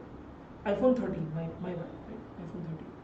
Now, even if this is not available, then government says, okay, do one thing. You are selling iPhone 14. Now, is there any other phone which is of the same features and in the same range? I said yes. I said, let's say it is OnePlus 70, right? Then in that case, how much is that costing? That is 95,000. Take that as the base price. Okay, take that as the value of supply, right? Like kind and quality of goods, so of a different brand would have some similar features, right? And the last is, even if that is not available, okay, there are no like kind and quality of goods, then in that case do one thing. Whatever you are supplying, so you are supplying iPhone 14, what is the cost of iPhone 14? Okay, multiply that with 110%, that means, okay, add 10% margin to that cost, and that will be your final value of supply, right? So if you are a trader, you will have to multiply 100% with the cost of acquisition. If you are a manufacturer, you will multiply 110 with your manufacturing cost, right? So that's how it is. Okay, so correct. First is open market value of goods or services that you are supplying. If that is not available, the amount that you received in cash plus the open market value of goods or services that you are getting in kind. If that is also not available, the goods that you are supplying or the services that you are supplying, like kind and quality of that is available in the market, take that. And even if that is not available, then whatever you are supplying, determine cost of that, multiply 110% of the same. Is that very clear? Is that very clear? Is that very clear? Correct? That's it, my dear friends. My dear friends. That's it, my dear friends. So, friends, are you all there with me? Please give me a hands up. I have not been able to see you all, guys. Are you all there? Please give me a hands up, guys. Guys. Are you listening to me? Are you able to understand? Give me hands up, guys. Come on, participate. Come on, guys. You're not a dead person. You're a live person. Believe in yourself. You can do it. Certainly you can. Acha, Rajat Yadav, is the audio low? Is the audio low, guys? Parth? Is the background noise is also removed, if I'm not wrong, right? हाँ, ये अच्छा है, काफी अच्छा है. अरे audio लो है तो बताओ यार. Please tell me when the audio is low, यार. You all are deaf people only. It's very clear, no, Parth? Rajat Yadav, आप बताओ यार. These people are deaf only. Because when also this happened in the first lecture itself, yaar. What you all guys? It should be damn clear, huh? If it is not clear, please tell me, yaar. Because this lecture is going to be viewed by a lot of other people also. So understand, okay? ठीक है. That's it. So okay, we are done with rule 27 now. Okay, very simple in that case. Okay. And now, my dear friends, we are talking about rule 28. Okay, now rule 28, my dear friends, is very simple. Rule 28 says, my dear friends, when supply of goods or service between related person or distinct person, okay, when supply of goods or service is between related person or distinct person, what do you mean by that? Very simple. Okay, that whenever there is the recipient is related person or distinct person, that is either your branch or either your holding company or subsidiary company, then in that case you will not take your valuation as per section 15(1). No, you will go to rule 28, and rule 28 says that there are two options in which you can do it. Option number 1, okay, for example, if I am supplying goods to third party for 10 lakhs, and if I am supplying the same goods to my subsidiary company, or for that matter my branch, okay, for 5 lakh rupees, understand, the open market value will be taken. So instead of taking 5 lakhs, I will take 10 lakhs, because the same goods, if I sell it to third party instead of my branch or subsidiary, I would have charged them 10 lakhs instead of 5 lakhs. So what will I do is I will do the billing selling price 5 lakhs, but GST I will say 10 lakh multiply by 10% 1 lakh instead of 50,000. Is that very clear? Yes. So that is open market value of the supply that you are doing. In case I don't have open market value of what I'm selling, right? If there is any like kind and quality product, take the open market value of that. If you don't even have that, then do the valuation as per rule 30 or 31. 30 is very simple, take cost as the basis, multiply 110% to it, there goes your value of supply. And in 31, okay, very simple, there is an ambiguous process that they have stated, and somehow they just said that okay, if you're not able to value it as per rule 27, 28, 29, 30, then use 31, right? Okay. Acha. In this case, always remember one thing. If you are using this pattern, understand one thing, that the recipient is eligible for 100% ITC. Okay. Then the value of supply will be of invoice value. Okay. Now what does it mean? Very simple. So when I talk about rule 28, my dear friends, what I'm trying to speak about is very simple. That let's say for example supplier, recipient. Now understand, for example, this is the holding company, this is the subsidiary company, correct? Now understand, if the open market value of this was 10 lakhs and if I'm selling it at 5 lakhs, do you realize I'm also charging lesser GST? Yes. If I take 5 lakhs as the transaction value, if I take 5 lakhs as the transaction value, got it? Now understand very clearly, which is why government said, okay, don't multiply 5 lakh with 10%, multiply 10 lakh with 10%, right? So you will not take the transaction value, which is 5 lakhs, you will take the open market value, that is 10 lakhs, correct. Now what I am trying to tell you is, guys, very simple, that what government is trying to say, that listen boss, if you are selling goods to this subsidiary company and this subsidiary company is any which way is going to take 100% ITC of it, then I don't mind at what price are you selling.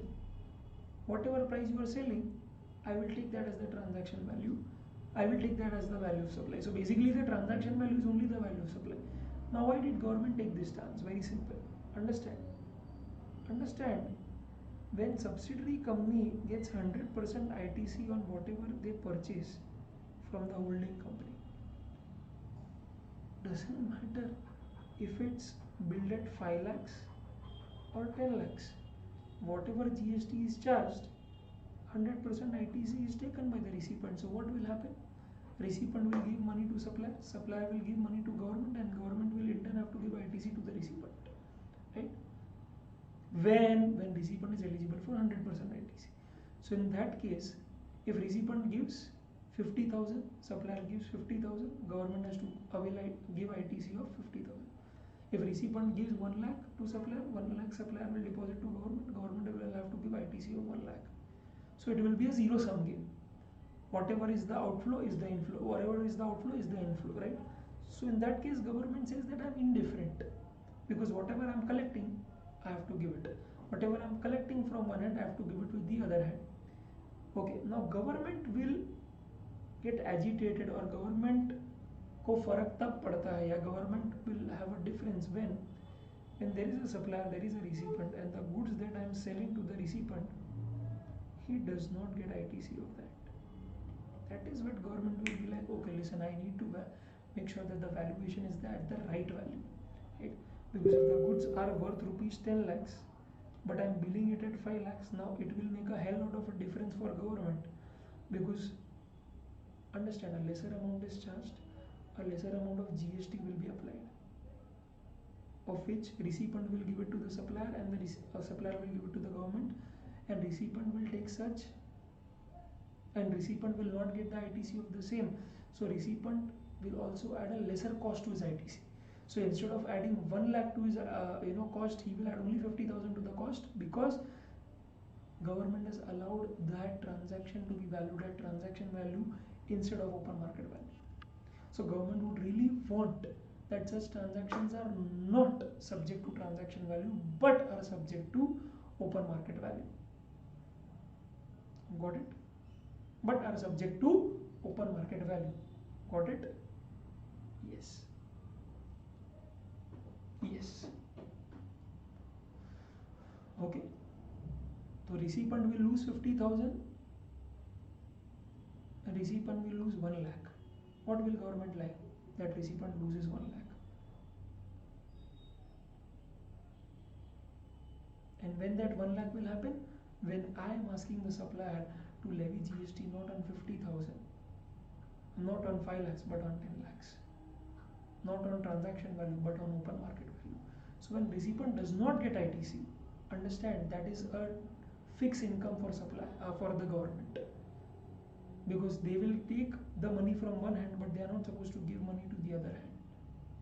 They will take money from the supplier, they will not give ITC to the recipient.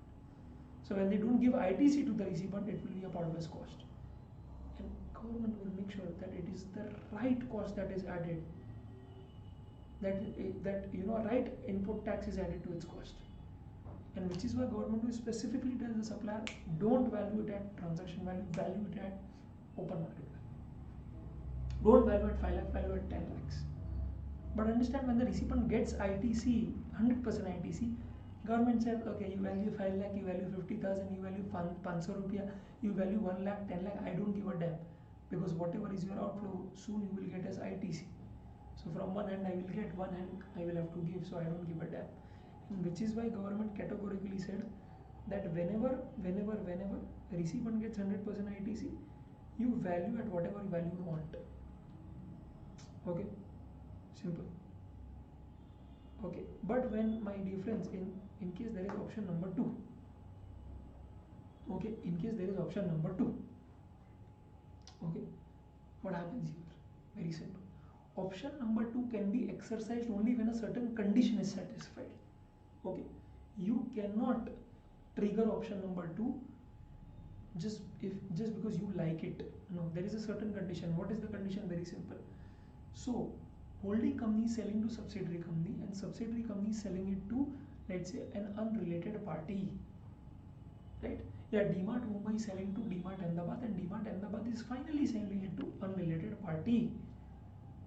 Understand? When something like that happens, right, where holding company sells it to subsidiary and subsidiary sells it to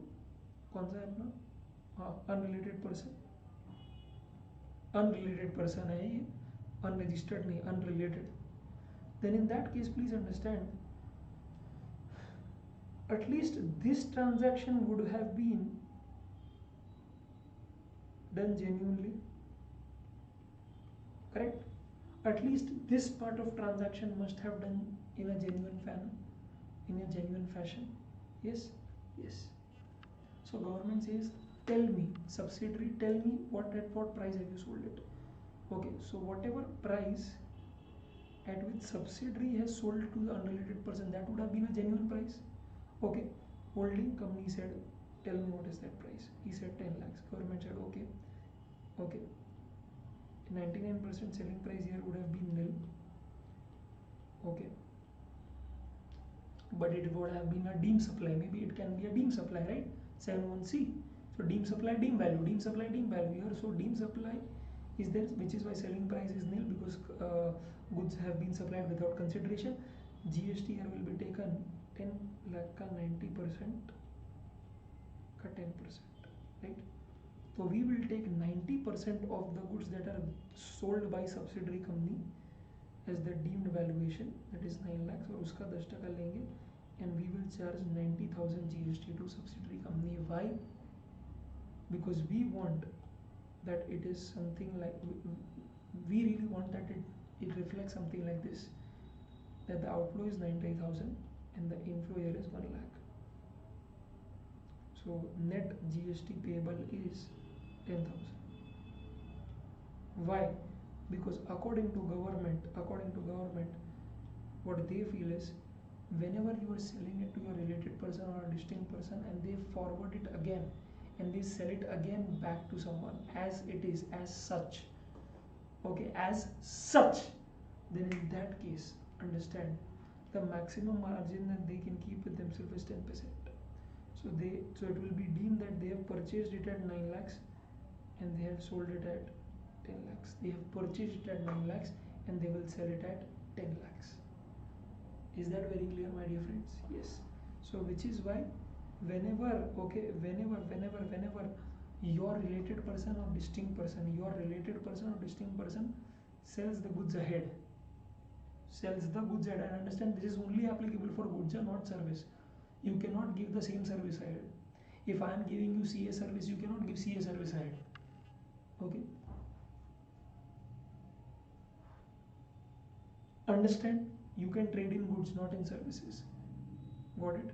So in terms of goods, you can do it definitely, as such you can give it. Okay, so since that price with the related person is the genuine price, we will take that up 90% of that and we will deem that as the value of supply and multiply that with GST, right? So that is, my dear friends, option number 2.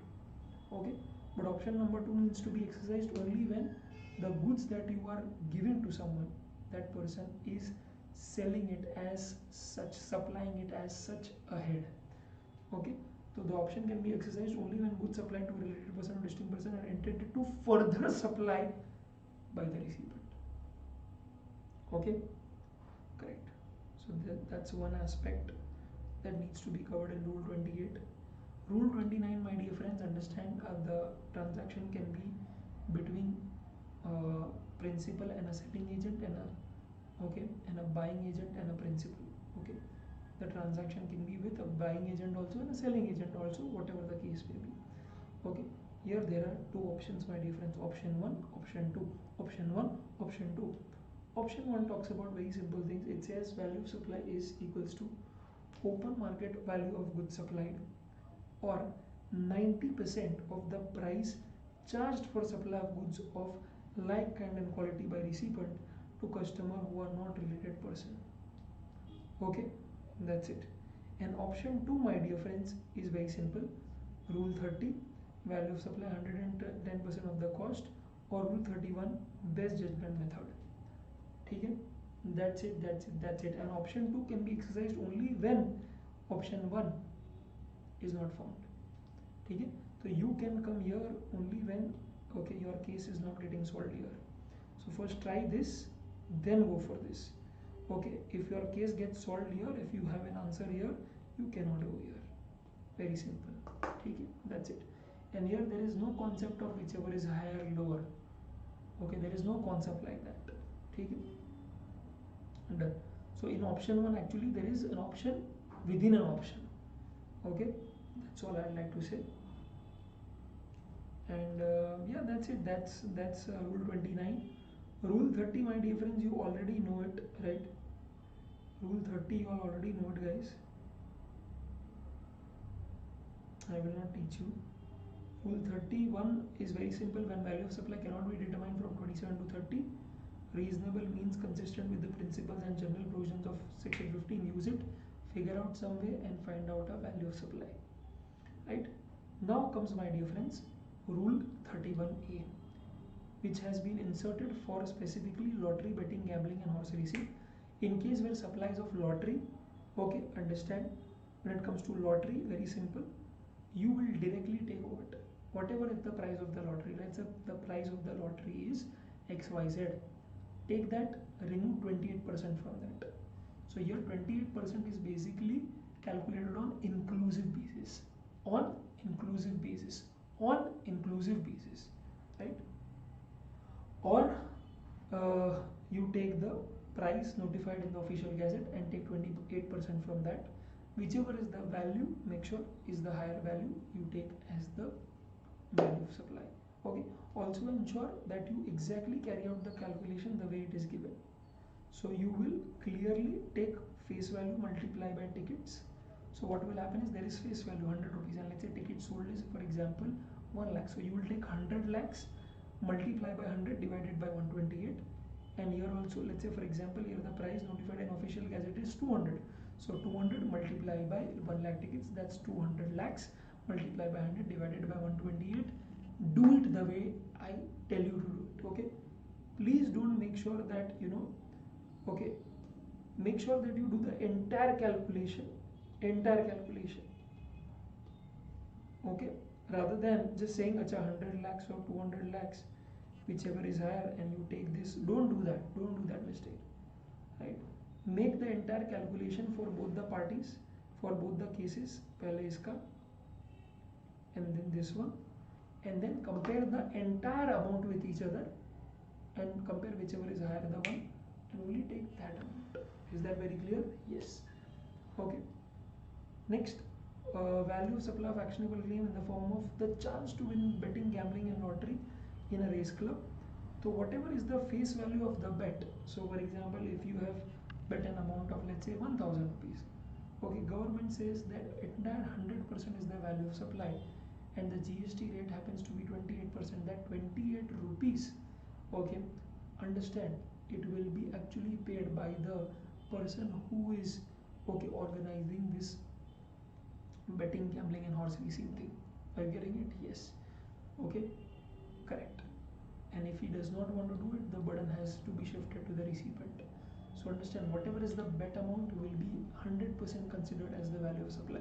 So if you bet amount, let's say 1 crore rupees, 28%, that is 28 lakhs, is GST in that. So a huge amount. Now that is what the entire fiasco is with respect to this betting, gambling and lottery that Ashnil Grover has recently raised, my dear friends. Okay, Alpha Nitro, how to manage MCQs, I will separately be taking a session, okay, especially once I'm done with GST revision. One specific session will be taken on solving case study based MCQs that is given by ICAI, and I will give you a certain way, certain hacks by solving those 30-35 case studies on how we can actually solve it. Okay, done. Okay, so that is rule 31A. Now my dear friends, comes rule 32-2A. okay, rule 32-2A. Now when I say understand rule 32-2A, okay, there are two aspects to it, my dear friends. Okay, so I am a forex agent, understand, I am a forex agent, and now I am doing two things. Either I am converting dollar into INR, or I am converting INR into dollars. Okay, so now in this case, understand, government says, so there are two cases where RBI rate is available and when RBI rate is not available. So in that case, government says that, listen, if the RBI rate is available and that happens to be, let's say, $1 is equals to 80 rupees, and the actual rate happens to be $1 is equals to 80.80, right? Then government says multiply, first take the difference of this rate, multiply with the number of currency units. Here, for example, the currency units is 1000 units. So 1000 notes have got exchanged, right? So 1000 multiply by 0.80, that happens to be 800 rupees. Okay, now that is your commission.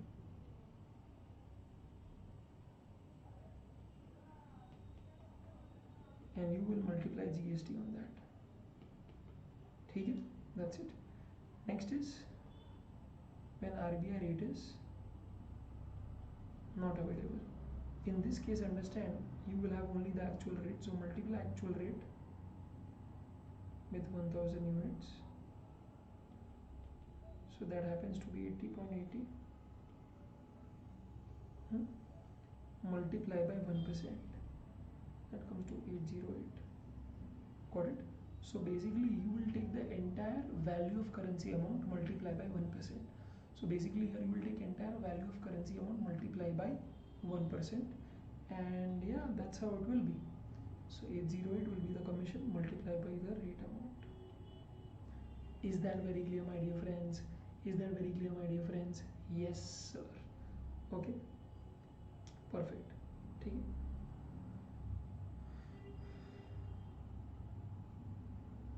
Done. So that is one part, okay, especially when RBI rate is available and when RBI rate is not available. So when RBI rate is available, take the difference, multiply by currency units. That is the value of supply, that is the commission that you earn as a Forex agent. And when RBI rate is not available, we will use 1% as the deemed commission rate, multiply the value, multiply it with 1%, and whatever amount comes is the deemed commission on which GST will be levied. Next is not poor from INR. In this case, okay, in this case understand the dollar is into pounds or pounds is into dollars. So either I am not converting anything to anyone from INR. INR is not into picture. From one foreign currency to another foreign currency is the conversion.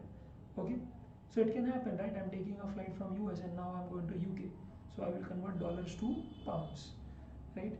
Now in that case, government says that, okay, how will you judge? Because GST has to be paid in INR, right? So government said in that case, okay, you take the exchange rates available, the actual rates available of both the currencies. So now you convert dollar into INR, अपना क्या है, pound into INR, whatever both values you get, whichever is the lower value, that you multiply it with deemed 1% rate. That is your commission amount, and on that GST will be levied. Is that very clear? So convert both foreign currencies into INR. Okay, let's say for example, if it was, okay, conversion of basically $1,000 into, let's say, 800 pounds, and $1 is, let's say, 60 rupees, and let's say 1 pound is, let's say for example, 90 rupees, yeah, 100 rupees. So this happens to be 60,000 or 80,000, whichever is lower. To 60,000 multiply by 1% happens to be 600. Okay, so 600 is your deemed commission amount, deemed value of supply as a Forex agent that you have charged to a customer. Multiply that with GST. Is that very clear, my dear friends? Is that very clear? Perfect. Okay, done. Next है rule 32(2)(b). In this case, understand, okay, we are calculating the same value of supply for the same Forex agent, but in a different manner, in a different tarka, right? So in this case, what they say is, if the currency value exchange is up to 1 lakh, okay, is up to 1 lakh. In that case, government says, if it is up to 1 lakh, for example, चलो ले लेते हैं 80,000. Then government says in that case 250 rupees or 1% of value of currency exchange, whichever is higher. Okay, so we will take 250 rupees or 1% of the value of currency exchange, that is 80,000. So 250 or 800, whichever is higher. Okay, and in that case it will be 800. Okay, correct. Next is beyond 1 lakh but up to 10 lakhs. In that case 1000 plus 0.5%. Okay, so for example, the example that we take is, let's say for example 5 lakhs, right? Because this is beyond 1 lakh and up to 10 lakh of value of currency exchanged. So here they say 1000 to lena hi hai fix.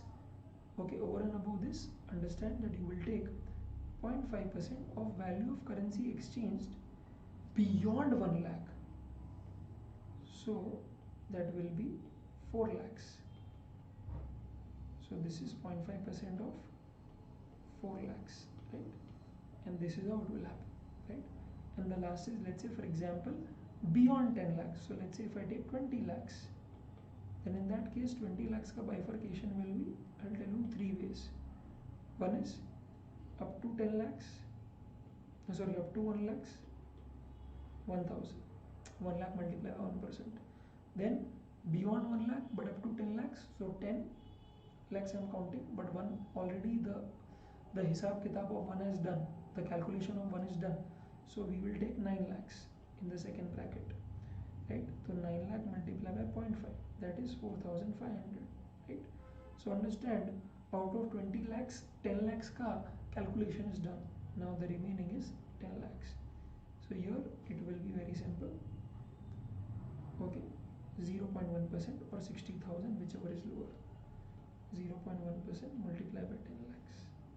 Like if I'm not wrong, 1% is what? 10,000. 0.1% is 1,000.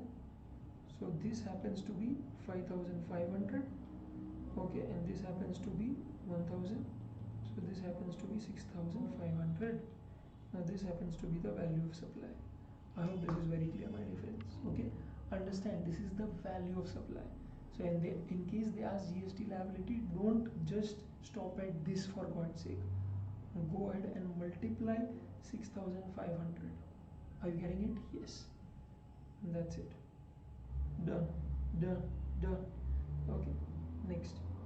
Next is, my dear friends, Rule 32 sub Rule 3. Rule 32 sub Rule 3. Rule 32 sub Rule 3. Okay. Air travel agent. Okay. Understand. Whatever these cases are specifically with respect to Rule 32, right? Okay. Rule 32 2, then 3, then 4, then 5. Understand these are all optional ways in which you can carry out the value of supply. The normal route is what? Transaction value, section 15.1. Right? So there was actually a question asked that will the air travel agent opt for Rule 32.3 or will he go ahead with the normal principles of section 15? Please compare. So in that case, the question was commission received by air travel agent from airlines flat 10 lakhs. Now understand that is the straight commission that air travel agent has charged to the airline. So that will be transaction transaction value 15 subsection 1. Right? Now that you have to compare it with this. So the data that they gave is okay, domestic tickets itna.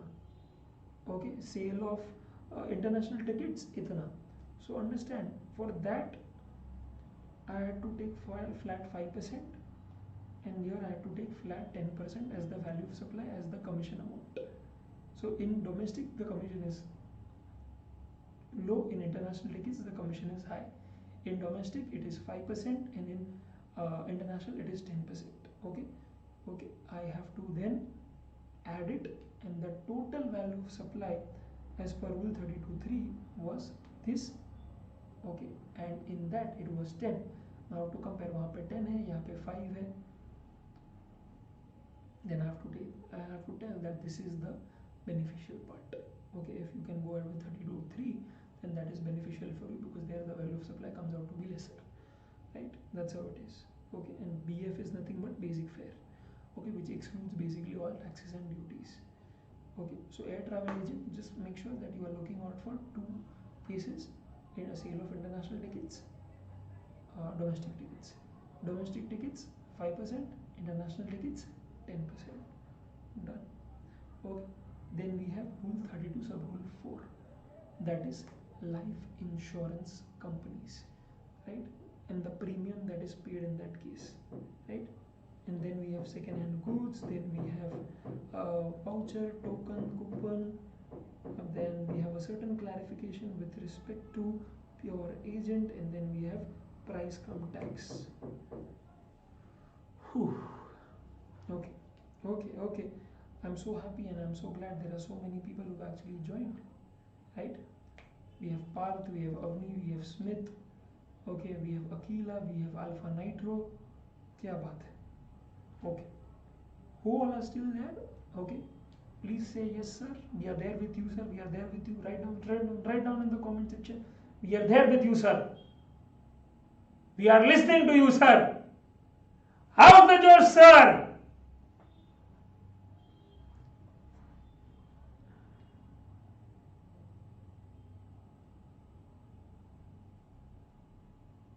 Before that, I will make sure that the sound is good.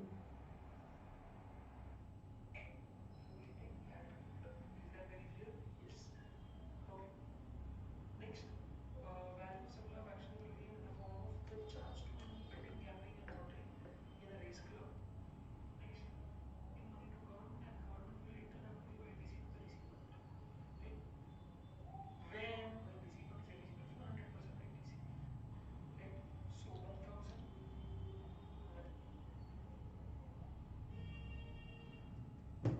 I don't know why it's not as loud as it should be.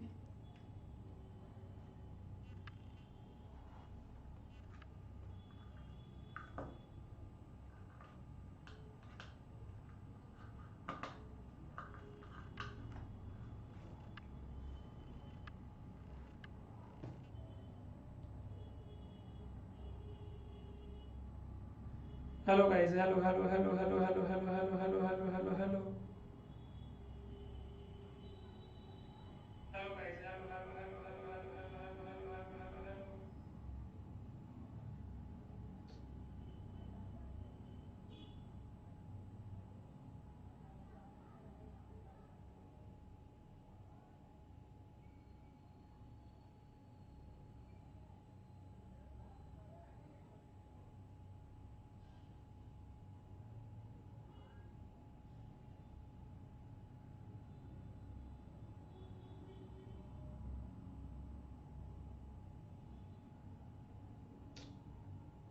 बहुत बुरा आवाज आ रहा है यार. ठीक है चलो. Okay. Can you all still hear me, guys?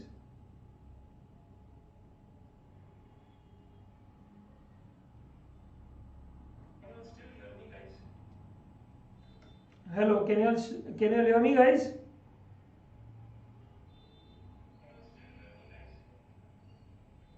Hello, can you all hear me, guys?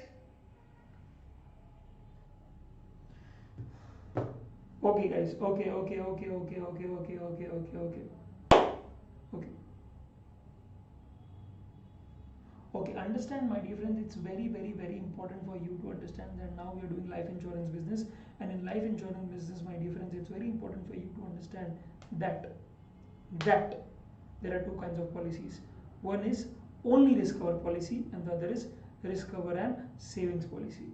One is only risk cover policy and the other is risk cover and savings policy. So in only risk cover policy, you will just take gross premium as the value of supply, right? For example, I'll tell you something. Risk cover policies are only where your death is covered. So if you die, your nominee gets paid. So right now I'm paying 20,000 premium per annum, right? Per annum for a coverage of 1 crore.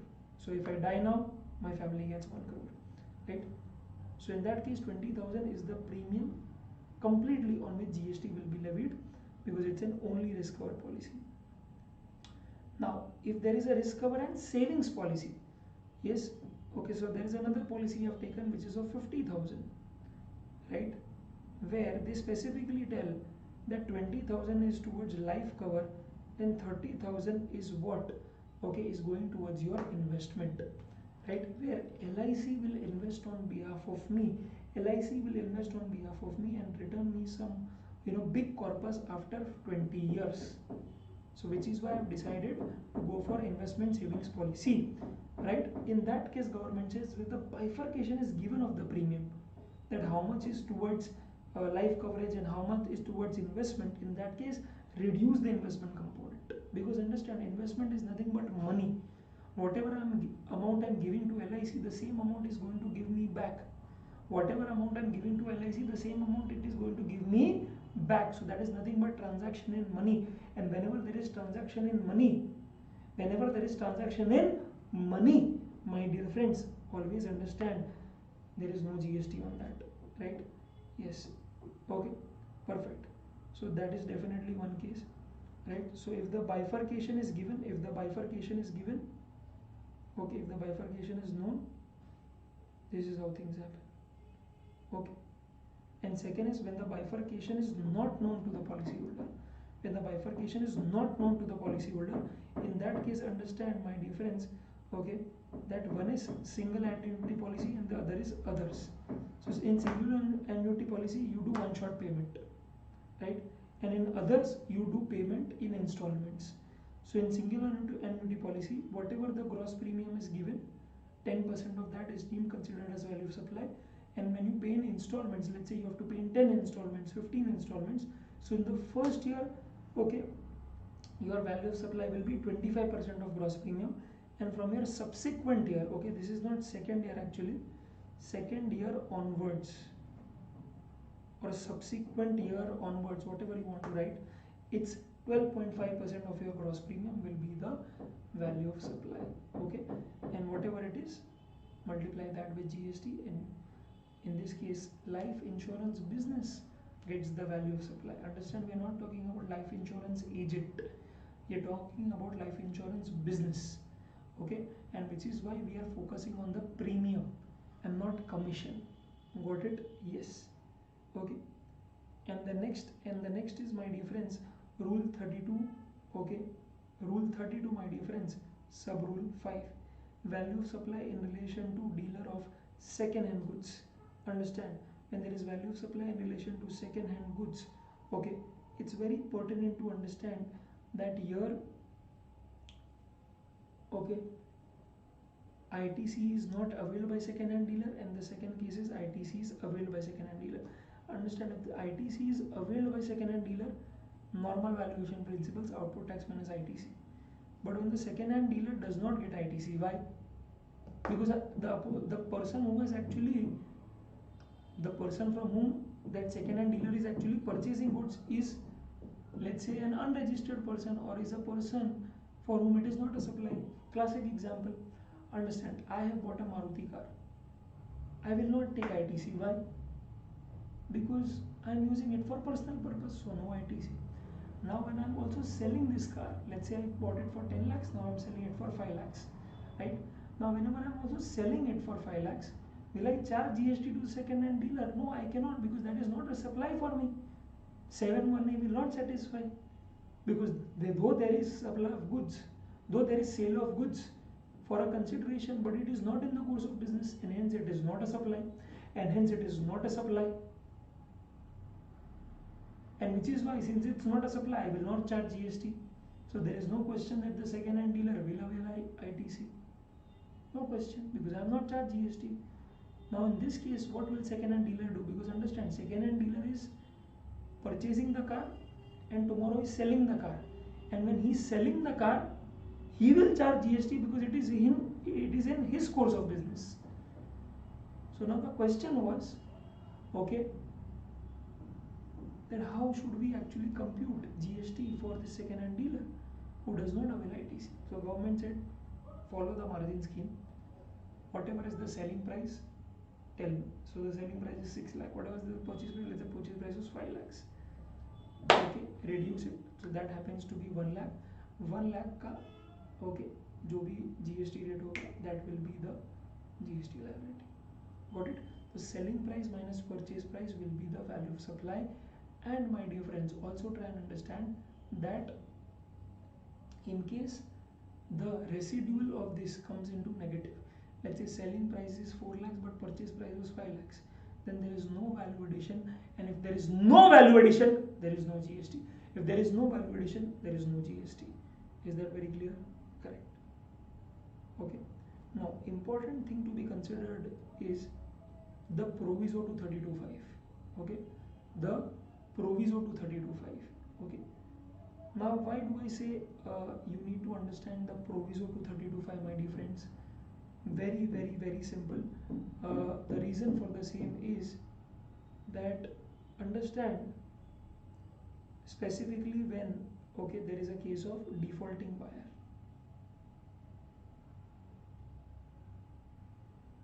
Okay, now understand, why do I say so, right? Why do I say so that this proviso is important? Okay, it's important because, understand, for example, Mr. X purchased car of 10 lakhs. Okay, so for example, understand, let's say there is this Honda showroom, it sold car 10 lakhs to Mr. X. Now the purchase price of Mr. X is 10 lakhs, correct? Now Mr. X funded this with the help of Axis Bank, right? Now the transaction will go on between Axis Bank and Mr. X, where Mr. X will keep giving him EMIs. Now understand, Mr. X defaults. Mr. X defaults. Now when Mr. X actually defaults this, okay, when Mr. X actually defaults this, try and understand, guys, try and understand, okay, Axis Bank will now repossess the car. So as soon as Mr. X defaults. Axis Bank gives warning, he does not pay, repossesses the car. Axis Bank repossesses the car. Now understand one thing, that if Axis Bank repossesses the car, okay, so now does Axis Bank have the car? Yes. Will it keep the car? It will sell the car. So now let's say they sell it for 6 lakhs. But, and understand, Axis Bank is right now exactly in the shoes of second hand dealer. They're actually exactly in the shoes of second hand dealer, right? So they have the selling price, but do they have the purchase price? No, because they have repossessed it from the borrower. And who had purchased it? The borrower. So whose purchase price do we have? The borrower. But we cannot clearly adapt that purchase price, otherwise there will always be a negative contribution. Because the purchase price, okay, before 5 years of this borrower was 10 lakhs, and today you are going to sell it in the market, it will obviously be of lesser price. Because car is a depreciating asset. So government said you cannot take that as the purchase price, otherwise the answer will always be negative and there will be no GST, there will be no valuation at your end. So what will happen is we will use proviso to rule 32.5 and take the help of that to find out the purchase price for the bank, right? So okay, so government said, listen, whatever was the purchase price of the borrower, take that minus 5% per quarter or part thereof, minus 5% per quarter or part thereof. So for example, if the price was 10 lakhs and if it is used for 1 year, so there is 4 quarters, 5% multiplied by 4 quarters, 10 lakhs minus 20%, that happens to be 8 lakhs. Did you get it? Did you get it? Did you get it? Yes. So 8 lakhs is the purchase price. Let's say the selling price is 10 lakhs. So 10 lakhs minus 8 lakhs, 2 lakhs, 2 lakhs by GST. But let's say, for example, this selling price happens to be 6 lakhs. Then 8 lakhs minus 6 lakhs minus negative figure, no GST. Is that very clear, my dear friends? Is that very clear, my dear friends? Is that very clear? Got it? Got it?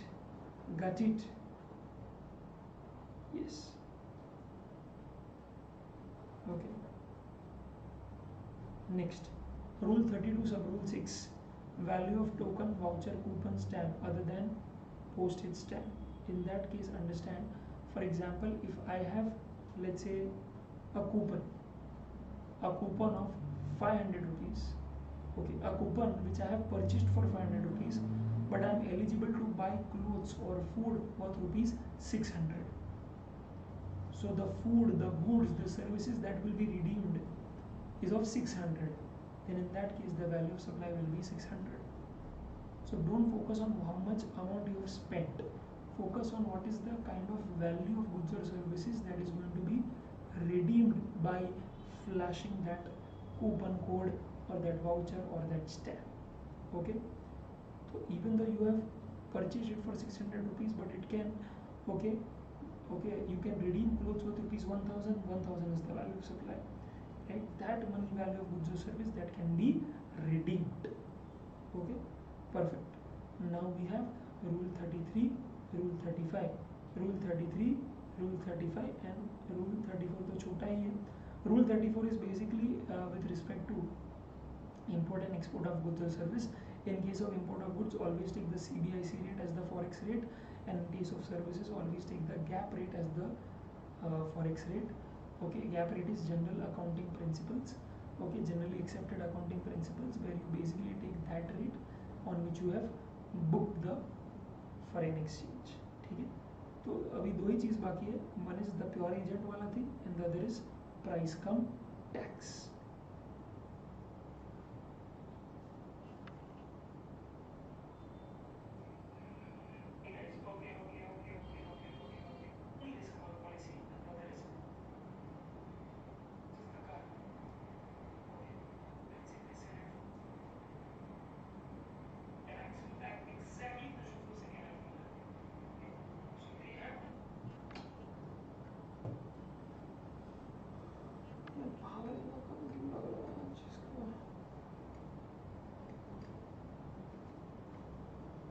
Okay.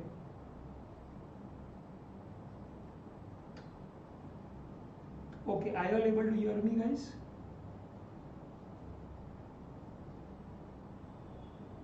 एक second रुक जाओ ना, एक second.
Guys, can you all hear me?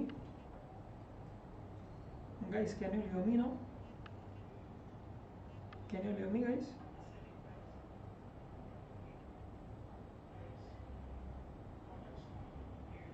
Can you all hear me, guys?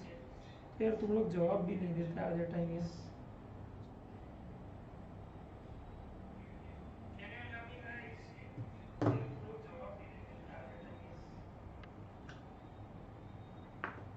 Can you all hear me, guys? Can you all hear me, guys?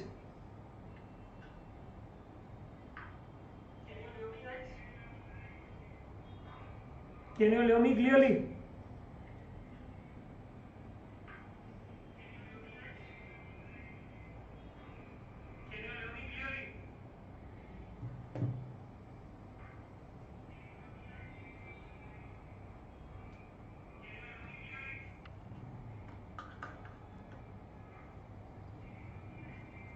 Okay, can you all hear me?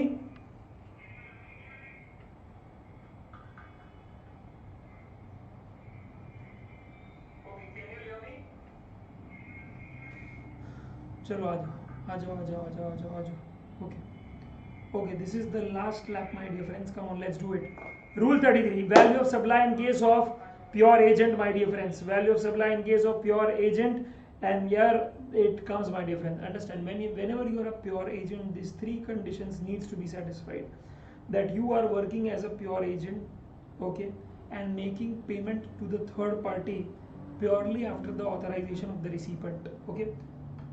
So you are the supplier, you are giving service to your recipient, but there are few payments that you have done to third party on the authorization of the recipient, on the direction of the recipient. First condition, okay. Second condition, the payment made by pure agent on behalf of recipient has been separately indicated in the invoice issued by supplier, okay, to the recipient, issued by the pure agent to the recipient, right. So separately the service that you have given should be stated, separately the amount that needs to be reimbursed that should be given. And third is, clearly there should be some service that you are giving in your own account. Classic example of pure agent is, okay, a chartered accountant himself, okay.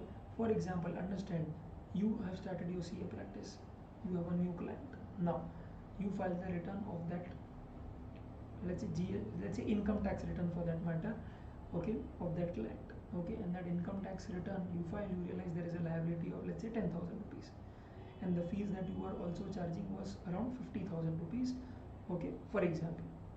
Now understand, my dear friends, very clearly, when you call your client that please pay that 10,000 income tax and your return will be filed, everything is done, right. He says that please can you pay the amount, please, can you pay the amount, please, you only pay, no, I will then reimburse you the amount, okay.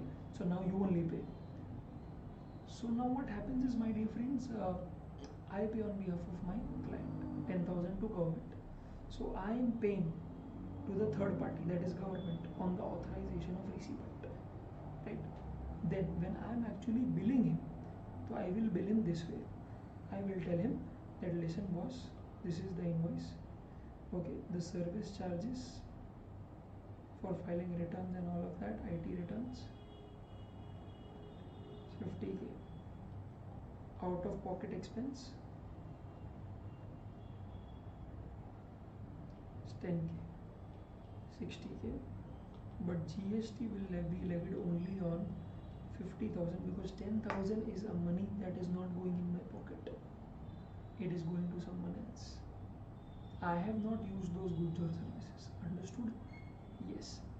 So in that case, very simple, you are a pure agent, and as a pure agent you will never include the amount that you have paid on behalf of your recipient to the supplier, to some third party, right? That amount will not be subject to GST. Perfect. That's it. That's it. Okay, correct. Always excluded from the value of supply. Next, my dear friends, is clarification on issue of GST on airport levies. Clarification on issue of GST on airport levies, right? Now when I'm basically talking about this, okay, understand it's a very important conversation out here, and you really need to understand this. And unfortunately, a good question has never been asked on this, which can easily happen. So please make sure that you really focus on this. It's a very important concept, needs to be done. It's a very important concept, needs to be done. Okay, understand this. That there are three people covered out here. Okay, one is the airport authority that takes care of the airport, develops the airport. For example, if I take the example of Mumbai airport, Adani is the airport authority. Indigo Airlines parks its aircrafts on the inside the premises of the airport, right? And the passenger finally comes in and pays the ticket and boards the flight. Okay. And there are three people: airport authority, Indigo Airlines, passenger. Understand now that whenever I purchase a ticket from Indigo Airlines, let's say I go to the website of Indigo Airlines and Indigo sells me the ticket of Mumbai to, for example, Chennai. Okay, the price is very low actually, it's just, let's say, 2,000 rupees. Now in that, my dear friends, if you actually see the charges that are levied to me, right, because a lot of times that must have happened, that the ticket price shown is 2,000, but as soon as you go and leave the gateway, right, and you make payment, it all of a sudden it is 2,500. Now you don't know what 500 rupees is, but it's actually these costs which are inside it. Let's see what it is, right? So first is very simple. It's the passenger who actually ends up paying the airfare. He pays the UDF, user development fee. He pays passenger service fee. He pays GST on both these aspects. Okay, on the airfare also and on both these amounts also, right? GST on airfare also and both these amounts also, right? All of this is going from passenger's pocket, right? Now airfare किसको मिलेगा? Who will get the airfare? Obviously the airline. But who will get the UDF and PCF? It's the airport authority.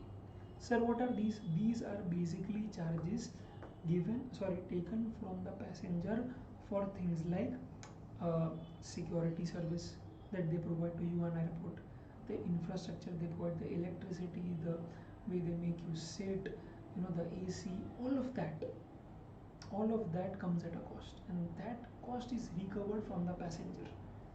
But understand, airport authority has no way in which they can collect this money from the passenger, because the point of contact is not that of airport authority. The point of contact is that of an airline and a passenger. Got it? Yes. So now it's the passenger. From whom all these expenses with GST are collected by airline.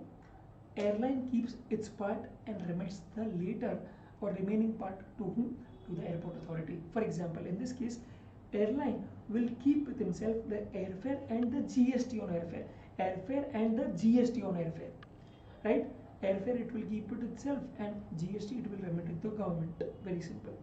And the UDF, PSF, UDF, PCF and the GST amount on both of these, okay, will directly go to airport authority, and airport authority will keep with itself UDF and PSF, and UDF and PSF पे जो GST है that it will remit it to government. So Indigo Airlines will remit GST on airfare and airport authority will remit GST on UDF and PSF. Got it? Yes, that's it. Okay. So this is what was the clarification. And yes, one more thing, passenger if he is a registered person, he can not just claim ITC on the GST that is paid on airfare, but also claim ITC on the GST that he has paid on PSF and UDF. PSF and UDF. Simple. Gal pe dimple. Are you getting it? Yes. That's it. Okay. 34 we've already done, and finally, my dear friends, we are about to complete rule 35 price cum tax. Very simple. So understand, here basically what rule 35 says is that which are the situations in which you will always consider the price inclusive of GST. Price inclusive of GST. So he said there are three cases. One, when a person is liable to pay tax but does not pay tax. When can that happen? When, for example, supplier feels that his supply is exempt, right? But actually it is not exempt. He is actually supposed to pay a GST rate of 10%, for example, right? So the amount collected from the recipient, so if the supplier does not feel that his supply is taxable and he actually feels that his supply is exempt, what he will do is he will not collect GST from the recipient, he will only collect the consideration component. And let's say consideration component happened to be 1 lakh, right? Let's say the consideration component happened to be 1 lakh, right? What government will say is that, listen, you have got the final amount from the customer. Now there is no amount that you will get from the customer. Not possible. Not possible. So now understand, we will assume that this 1 lakh only has GST component in it, and we will assume that you have the final amount with you, and which is why we will not multiply 10%, but we will take out 10% from that 1 lakh, and which is why 1 lakh divided by 110 multiply by 10 hoga. Right, and in case of value of supply 100 hoga, whatever the case may be, and which is why this is how it will pan out. Got it? 9,091 and not 10,000. Got it? Because understand, the calculation will be very simple. It will be like selling price 100, GST 10, total amount 110. So this is the final amount paid by the customer. Now which is the final amount that I get from the customer? 1 lakh. So it simply cross multiplies. Got it? Yes. Okay. When it comes to when a person pays tax at a lower rate than what it is liable to pay. So now what happens is the supplier thinks that he is subject to 10%, but actual applicable rate to him is 20%. So now since he feels that the rate subject to him is 10%, he will also levy it at 10%. So he will not collect 1 lakh this time, he will collect 1,10,000 this time. Okay. At the end of the day, government will ask only one question to the supplier. You tell me how much amount have you collected from the recipient. You tell me that. All other calculation I will do. You tell me this amount. Enna raskala mind it. So that happens to be, let's say, 1,10,000. Okay. Divided by 120, multiply by 20. Okay. So this amount is payable amount minus 10,000, because I had already collected 10,000 and I have deposited already, right? So 8,333 is the amount that is supposed to be correct, net payable to government. Next is, my dear friends, very simple. Supplier is 10%, applicable rate of tax is 10%, additional consideration is 50,000. So apart from 1,10,000, because understand, what is the rate applicable to me? 10%. What have I charged? 10%. So I must have charged 1,10,000 only, but the additional consideration that was given to me was 50,000. Why? Okay, because understand that was the agreement that we had with us, right? We have the supplier and the recipient had. It होता है ना कई बार. अच्छा, for example, I remember I had taken this private tuition way back when I was in 1920, and that kid was not passing since the last 4 attempts, and I had charged a bomb, like I had charged some 1 lakh for one subject for like 30-40 hours, and the opposite person said yes I will pay, but you just help my student bachcha pass, and I passed him. Now he was so happy, elated, because he himself was a CA. So he said thank you, thank you, thank you, and he over and above 1 lakh he gave me 50,000 as the check. Now this was not decided, but he gave me, right? So in that case again I will have to recompute it, and recompute it in a way that okay, what is the final amount that I've received? 1 lakh 10 plus 50, so 1 lakh 60. Of that I will bring now 10% bahar. Okay, that happens to be 145454. 10,000 I must have already deposited, so remaining 45454 is what I will pay it as net payable. Is that very clear? Correct. Okay, so that is something, my dear friends, that makes sense. And yeah, that's it. I guess that's it. So we are here done with value of supply, and I hope, okay, I hope who's that? Chaitan Kisku, Ria, Parth, Avni, Smith, right? Akila, I hope this helps. I hope this helps. Yeah, all the very best, guys, and wish you all the very best. If you were not in the live session, and if you're watching this lecture even after I'm done with the lecture, please please please like and comment, guys. Means the world to me. Parth, Smith, please comment, please like. Okay, 2 minute लगेगा, बहुत help हो जाएगा. ठीक है, thank you guys.